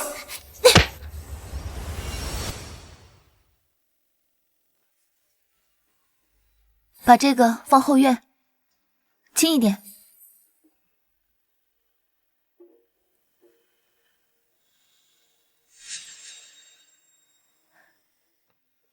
将军，叫什么将军？叫夫君。还有，昨夜怎么回事？什么怎么回事？为何不肯与我圆房？你不回兰院，我都来西院找你了，你还有什么不满？我本就说过，最近事务繁忙，我刚接手钟馗，还要调查嫁妆失窃，还有父亲的寿宴，实在是忙不过来。而且，你昨夜那样吓到我了。昨天我也是喝多了，确实是他，连怎么回去的都忘了。不过夫君放心，明日寿宴结束后，我就搬回兰园。好。昨夜是我心急了，没有顾及到你是初次。将军，快回军营去吧。好，祖母不在家，晚上我早些回来，陪你用晚膳。种族发情不成？回去带我跟你细说。将军在府外被醉汉纠缠，闹进了官府，一时半刻也无法回来了。我知道。小姐安排的当真结实。赐婚圣旨一事，我还是过意不去，或许可以试着与他开诚布公。我去趟酒窖。世子呢？让开！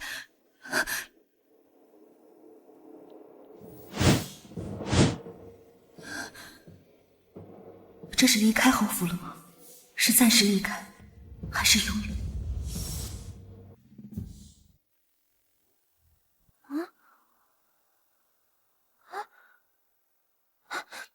小姐，你怎么了？从刚开始就心神不宁的。寿宴前夕，兄长去了哪儿呢？奴婢不知。世子他不会出什么事儿了吧？明日那场戏，顾恒要是不在，我怎么唱得下去？快派人去寻他，务必要把他找到。奴婢这就去。我竟从未深究过顾恒想要什么。如果他真的万念俱灰，无意留下呢？他或许只是表面上看着云淡风轻，我强迫他听的那些阿杂事，可能早就击碎了呢。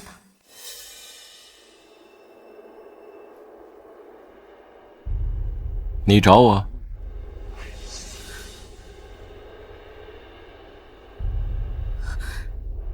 如此深夜，他衣着整齐的从外面回来，去何处？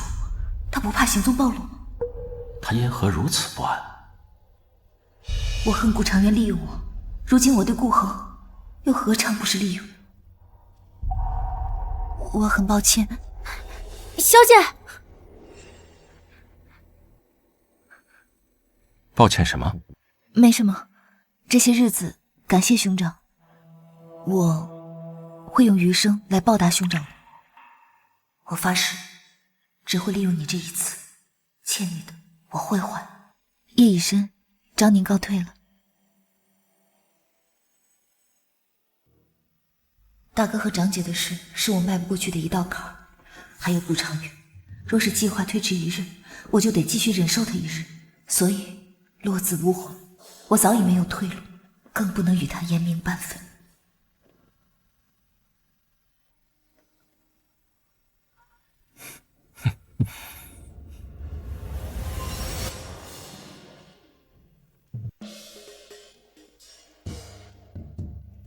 里面请。世子夫人真的是大家风范，侯府幸有世子夫人操持啊！明明是我家小姐累死累活操持的寿宴，到头来却让那林婉晴在人前揽尽功劳。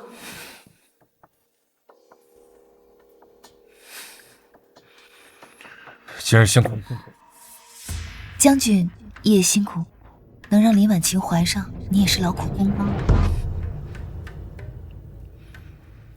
为何又换我将军？外面人多，今夜就搬回兰园吧。这些日子，我看到了他的变化，他变得温婉得体，知道该怎么做高门贵妇了。我清楚他的改变都是为了我。丞相到，这就是丞相。父亲，哎呀，真气派！林相啊，丞相，欢迎欢迎！侯爷盛宴，谁敢不来呀？我倒是佩服你，儿子死了还能笑得出来。请坐，请坐。陆老爷到。秦家公，福如东海，寿比南山呐！七叔公，七叔婆，老太太到。哎呀，七叔公，终于来了。哎呀，这不是李大人，别走啊！哎，你欠我那300两的债，何时还我呀？哎呦，这不是陈大人吗？哎呀，令郎的赌债，今日好像到期了呀。犬子做的事，我是一概不知。哎呀，别拘束，你别拘束，错人了。来，好吃好喝，好吃好喝。今日这个时候，怎好让父亲的病可难堪？欠债还钱，天经地义。怎么不见仲卿啊？哎呦，七叔公，您有所不知，这孩子最近病得厉害，我这次大办寿宴，也是希望给他冲冲喜。哎，您里边请，里边请。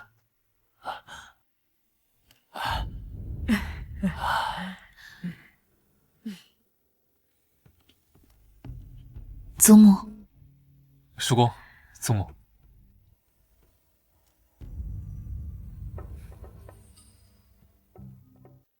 长渊，你可得让你爹和娘早点抱孙子。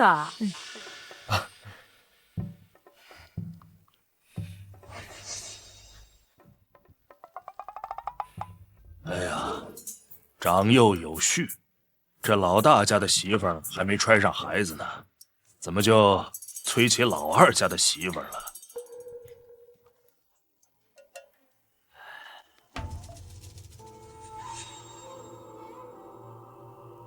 诸位，感谢诸位。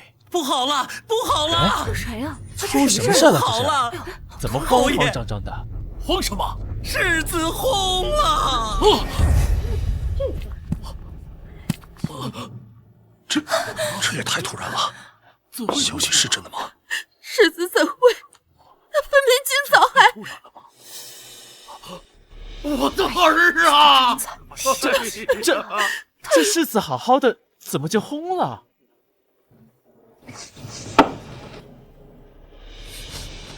诸位，突发此事，请容许我们先行离开。家兄之事，一会儿定向大家有个交代。嫂嫂，仔细些。世子真的没了？这也太突然了。哎，正常，这世子本就多病，这些年都靠药材续命，其实早已油尽灯枯了。诸位，请甫一确认，我恒儿确实红了。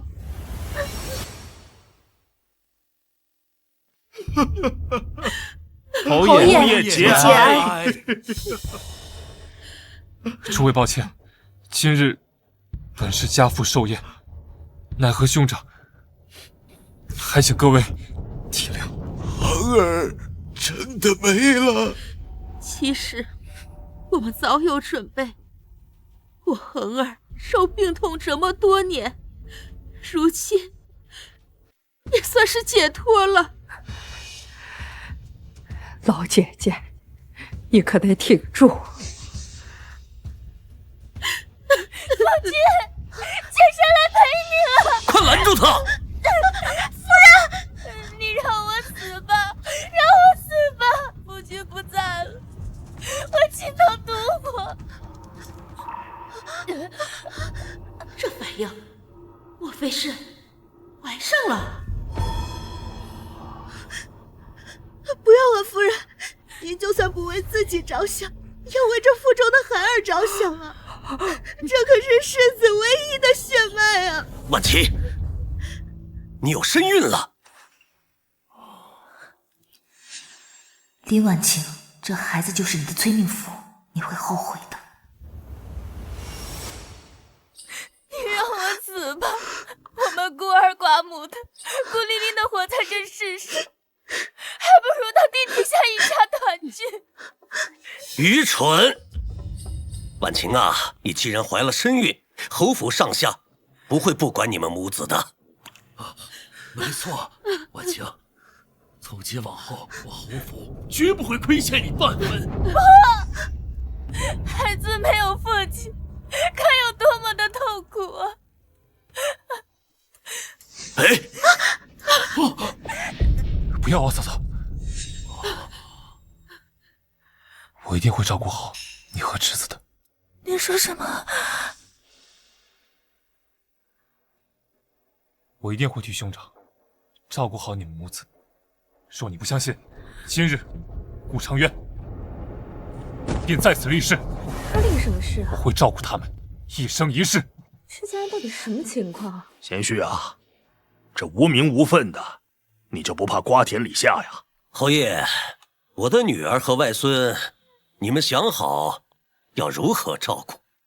她怀了毕竟是世子的骨肉，如今世子已逝，爵位就应当由次子继承。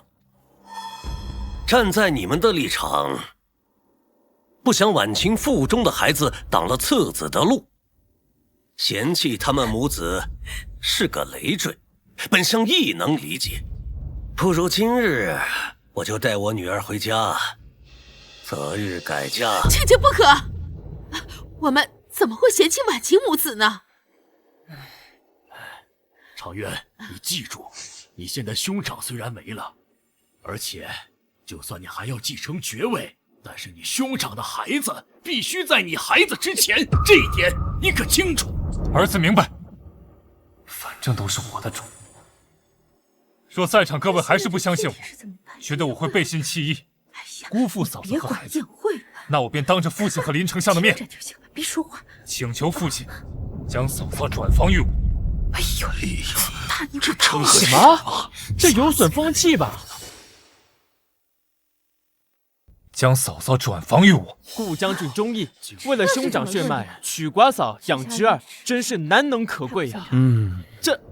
这不合理处啊！侯爷，我府中还有事，告辞。告辞。母亲已向皇上求得圣旨，今日一过，圣旨到，其他人就算不认同，也不敢质回。我儿重情重义。林香，那这转房一事你怎么看呢？好，婉晴，你怎么说？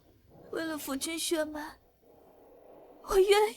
好，那这件事就这么定。我不愿意。放肆，推到一旁去。他之前都答应了，此刻为何反对？既然弟妹不愿意，那我有什么事晚上回去再说。夫君起初只说了转房的事情，可并没有说嫂嫂有孕，更没有说嫂嫂将来的孩子要继承爵位。父母之爱子，为之计深远。我为了我未出世的孩子考虑，我何错之有？父亲，您一向偏心兄长一家，连爵位的事情亦是如此，这不公。确实偏心。长渊媳妇说的在理，爵位传承非同儿戏呀。都是我这腹中孩子造的孽，我这就除了他。不要，嫂嫂不要。小叔，你别拦我，让我除了这个祸害。父亲，孩儿不在意爵位，孩儿就想好好照顾他们母子。若是将军执意要娶嫂嫂，那我们和离。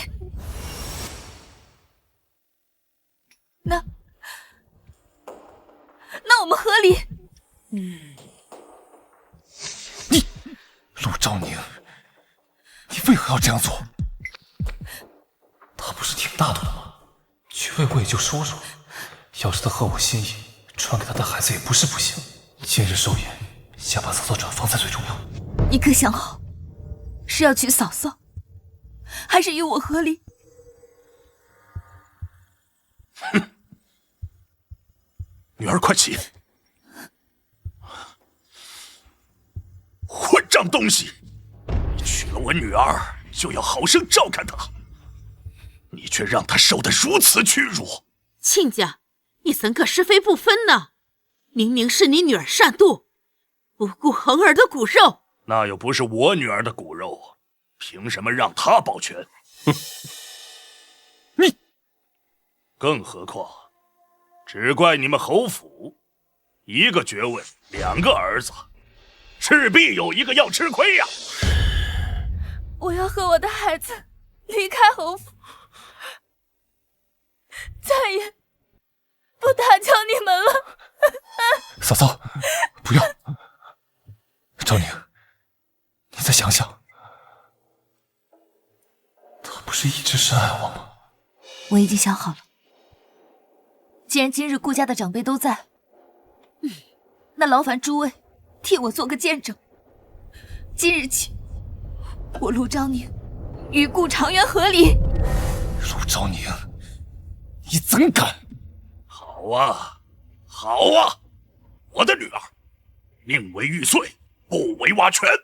哎，亲家，如果你能和昭宁退让一步，退他个爷！现在就写和离书，立刻，马上！好，好，好。既然你们如此的执意，那本侯就成全你们。来人，上笔墨。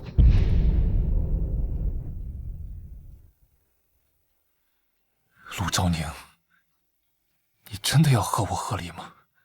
和离之后，你就再也见不到我了。将军，快点写吧。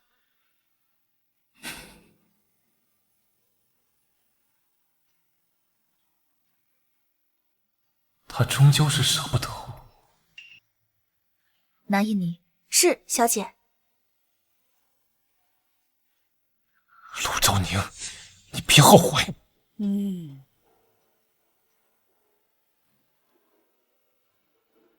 顾将军，该您了。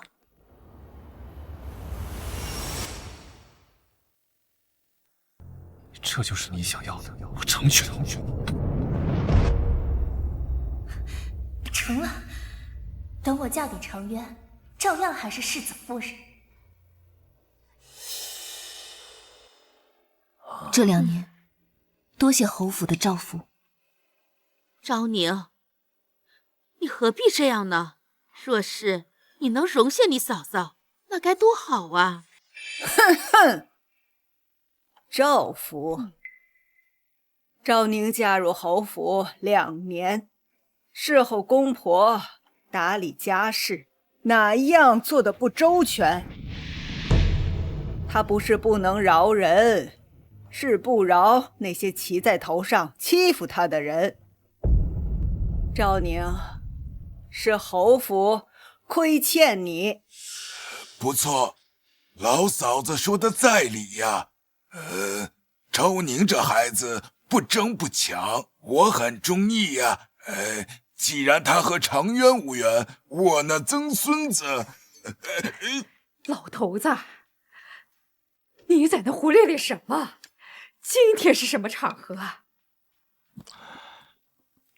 丞相，您堂堂正正，但防不住有些人惯会背信弃义。有些事儿，嘴上说了不算，要过了明路才万全。您说呢？好，既然我已经承诺要让婉晴转房过来，那今日各位长辈就做个见证。来人，上东西。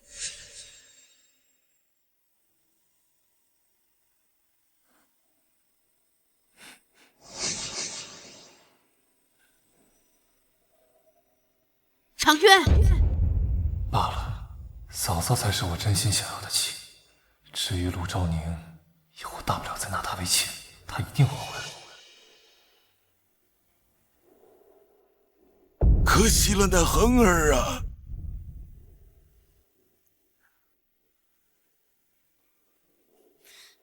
父亲、母亲，世子已逝，那这丧礼……谁说本世子轰了？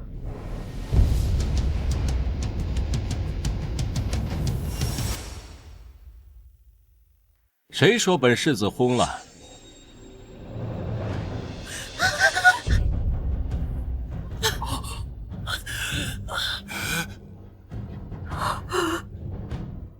顾世子他没死。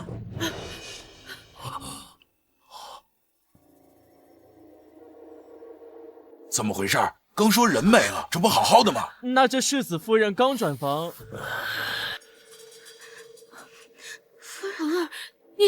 恒儿，真的是你？老父亲大人您挂心了。为什么老天要这样对我？顾长渊虽是一个，世子才是我真正喜欢、可望而不可及的人啊！若不是以为世子死了，我怎么也不会转投顾长渊。夫人已经和二少爷有了首尾，怎么办？完了！父亲，兄长没死，义军蠢货，连人是死是活都没弄清楚，这该如何收场？恒儿，你没事就好，快让大夫瞧瞧。人还没死，妻子就转房给弟弟了，还弄得弟弟夫妻和离，这事闹得也太大了。小姐，世子是不是来早了？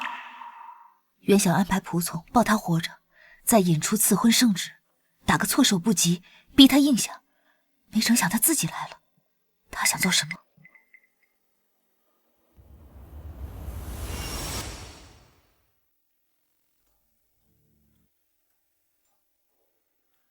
世子到底想干什么？救命之恩，不胜感激。世子无恙就好。作揖礼远重于方才对钟永侯的拱手礼，世子怎会颠倒尊卑？救命之恩，难道是陆氏救了世子？陆昭宁到底做了什么？陆昭宁，真的是你救了世子？你为什么不告诉我们？是谁呢？知道的是我女儿救了世子，不知道的以为她害了人了呢。若是真心救人，为何要隐瞒？之所以隐瞒，一是因为我也不确定世子能否醒来，二是因为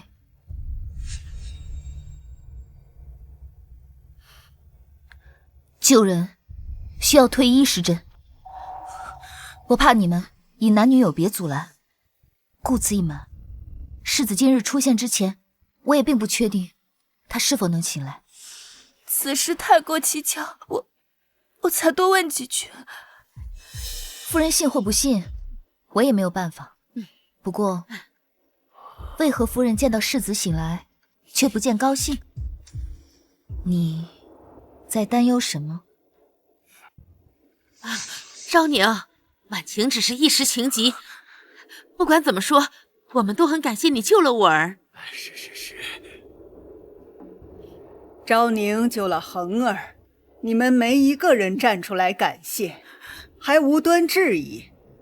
恒儿，你可不能跟他们一样恩将仇报，要报恩，你便娶昭宁为妻。娘，你说什么呢？祖母，这如何使得？祖母，你这不是乱点鸳鸯谱吗？怎么不可以？昭宁被逼与长渊和离，是侯府对不住她，将她嫁给恒儿，岂不正合适？世子死而复生，世子夫人转房二弟，二弟和二弟媳和离，世子要娶前弟媳，这闻所未闻啊！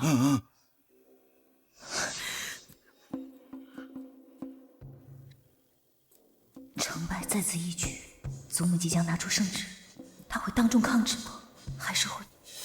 既然无话可说，老身我进宫念圣。祖母，他要拒绝。祖母，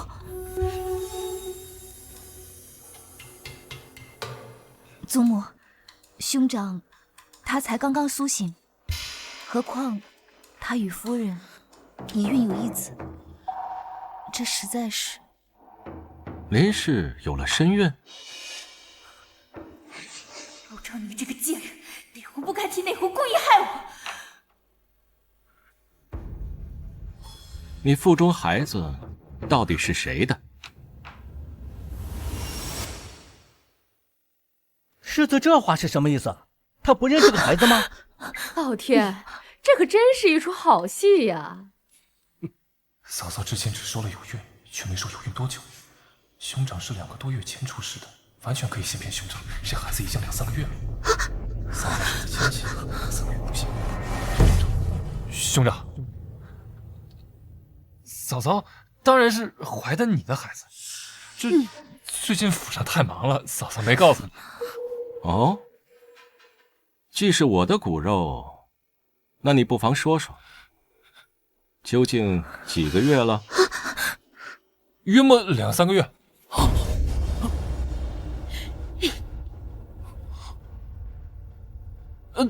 我怎么会晓得？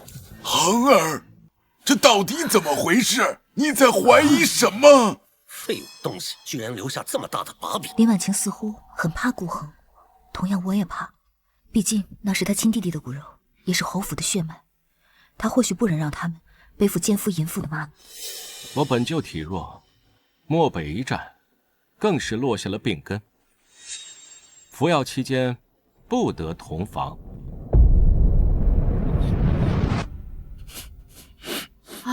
故此3年来，我虽娶妻，但未曾行过人事。这个不争气的蠢货，近3年都未能与顾恒圆房，难怪一直怀不上。孩子不是世子的，那是谁的？堂堂相府千金，竟然做出这种事情！帮帮我！你们不能过河拆桥！若兄长没碰过嫂嫂，那他的第一次就是给了我。这个野种到底是谁的？我是野种，我们是清白的。父亲、母亲、常远，你们知道的呀，我是清白的。他可别狗急跳墙，暴露侯府丑闻。我身子不济，不想耽误了林氏，故此在当初成婚时就已经写了放弃书。放弃书？那岂不是名存实亡的夫妻吗？林氏，如今你做出此等丑事，我亦有责，恩怨相抵。即日起，你离开侯府吧。林氏私通，怀上野种，世子竟不计较。世子大度啊！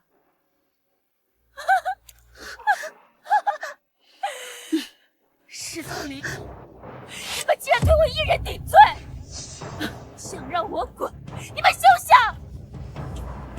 既然我颜面尽失，你们也别想好过。这个孩子不是野种，捂上他的嘴！他是要脸的东西！诸位，我侯府有要事处理，就不多留大家了。圣旨到。似乎圣旨来了，属于我和常远的圣旨来了。臣妇李婉晴接旨。圣旨到。臣妇李婉晴接旨。圣旨不是应该明天才到吗？母亲怎么安排的？哪位是陆昭宁陆姑娘？民女在。完了完了，是老太太求的那个赐婚圣旨。世子要是知道小姐算计他，要出事儿啊！公公，你宣旨吧，臣妇等聆听圣谕。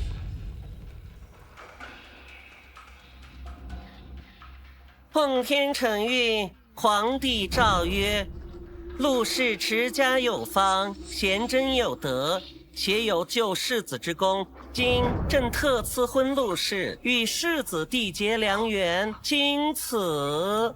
什么？世子和陆昭宁？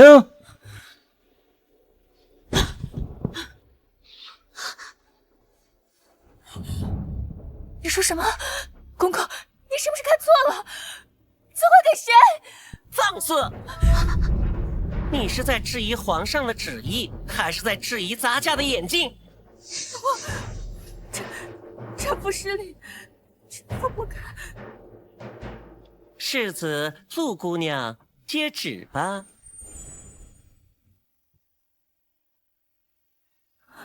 叩谢皇上隆恩。民女谢主隆恩。好了，都起来吧。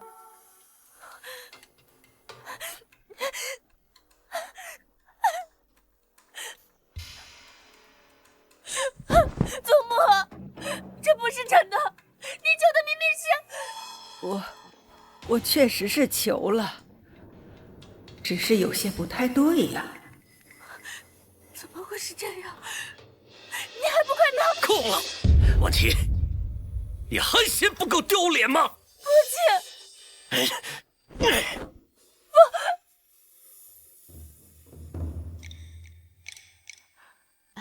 公公，不知皇上是否知晓，这陆昭宁是商贾之女。商贾之女配不上长渊，更配不上恒儿啊！夫人放心，皇上当然知晓。皇上起初嘛，自然也是不甚赞成，只是这顾世子用自己的漠北军功来换啊，再加上他亲自入宫面圣，诚情力情，这旨意呀，自然就下来了。军功，夫人。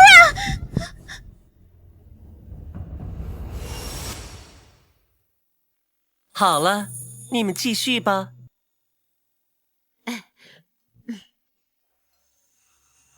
恒儿，是你亲口请的旨意，是真的吗？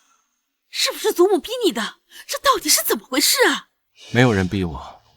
当初我苏醒的时候，听闻了转房与和离之事，便是快马加鞭赶去皇宫，求取圣旨。兄长，万万不可！陆昭宁是我的妻，你怎么能娶她呢？长渊，你还不明白吗？且不说陆氏对我有救命之恩，就单论此前陆家救助过我侯府，此等恩情，我侯府怎能不报？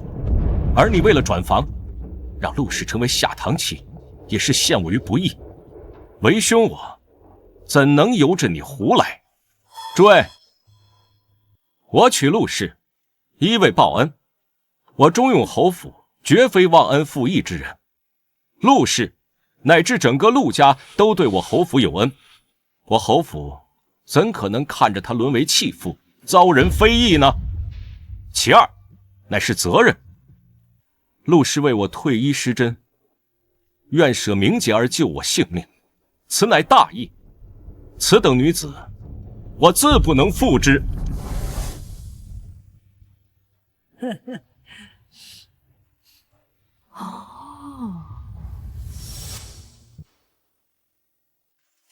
恒儿，你处事周到，又有皇上赐婚，齐叔公我没意见。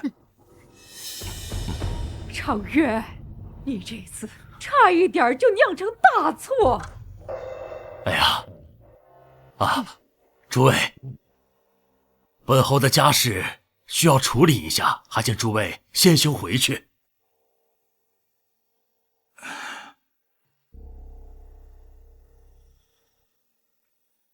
贤婿，幸好你还活着。恒儿，你糊涂啊！你怎能娶一个商贾之女啊？开朝立国以来，没有一个世子夫人有她这样的身世。母亲，皇上赐婚，岂能不敬？走，扶我回房间。我一刻也不想在这里多待。一会儿去听雨轩，请林小姐立刻离开侯府。此事已成定局，那就安排大婚事宜吧。父亲，顾将军，现在啊，都在聊我女儿和世子的事情，你还杵在这儿干嘛呀？啊，林小姐还在那儿躺着呢，你快去扶扶她呀！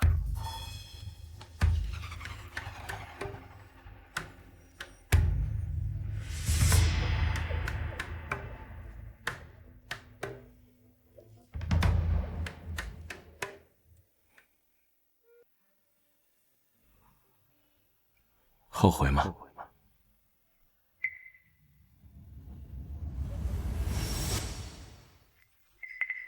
不后悔。2月后是吉日，早日完婚，也去去府里的晦气。好，好，好，就定这个日子。真是冤孽，兜兜转转，又跟陆啸天这老匹夫做了亲家。航儿，2个月会不会太过仓促啊？陆氏，你觉得呢？我没有任何异议。那就定这个日子。世子说是，那就是。好，那大婚的事就全交给你来安排。我去看看你娘，母亲，孩儿先退下了。那我就先去外头等着你们吧。恒儿过来，你怎会求旨赐婚？祖母早就……老太太，奴婢推您回西院休息了。也好也好。好险好险！小姐诱骗老太太去求旨的事儿，可千万不能让世子殿下知道，否则就全完了。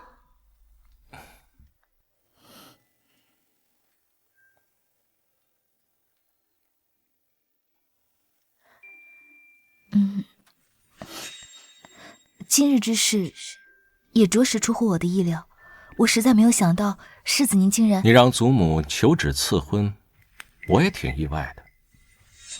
兄长，你好奇我如何得知是吗？赐婚，姑卿，你祖母前几日刚用你大伯的战功求过圣旨，朕已准了。你又何必深夜入宫，再求一道？臣恳请陛下收回由祖母所求圣旨。哦，这倒奇了。老太太求的跟你求的有何不同？不都是你跟那陆氏的婚事吗？回陛下，祖母所求是祖母对孙儿的心意，臣今日所求是臣自己的心意。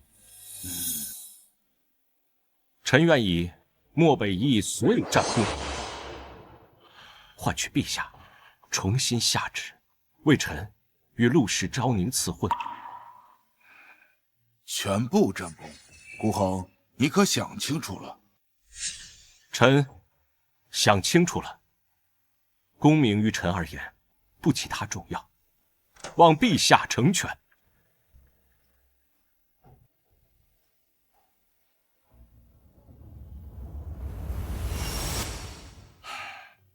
罢了，朕便依你。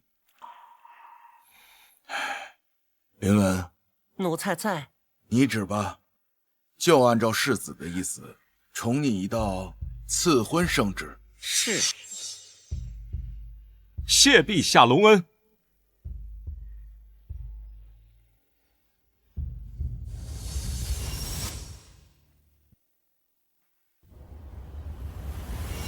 原来竟是这样吗？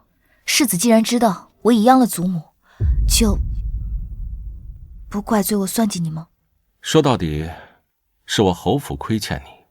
只不过，大伯的军功是祖母的保护符，不可以被他人随意动用的，下不为例。好。世子，你体内还有余毒未清，虽无大的影响，但是还是需要尽早清除才是。无妨，你安心备好大婚。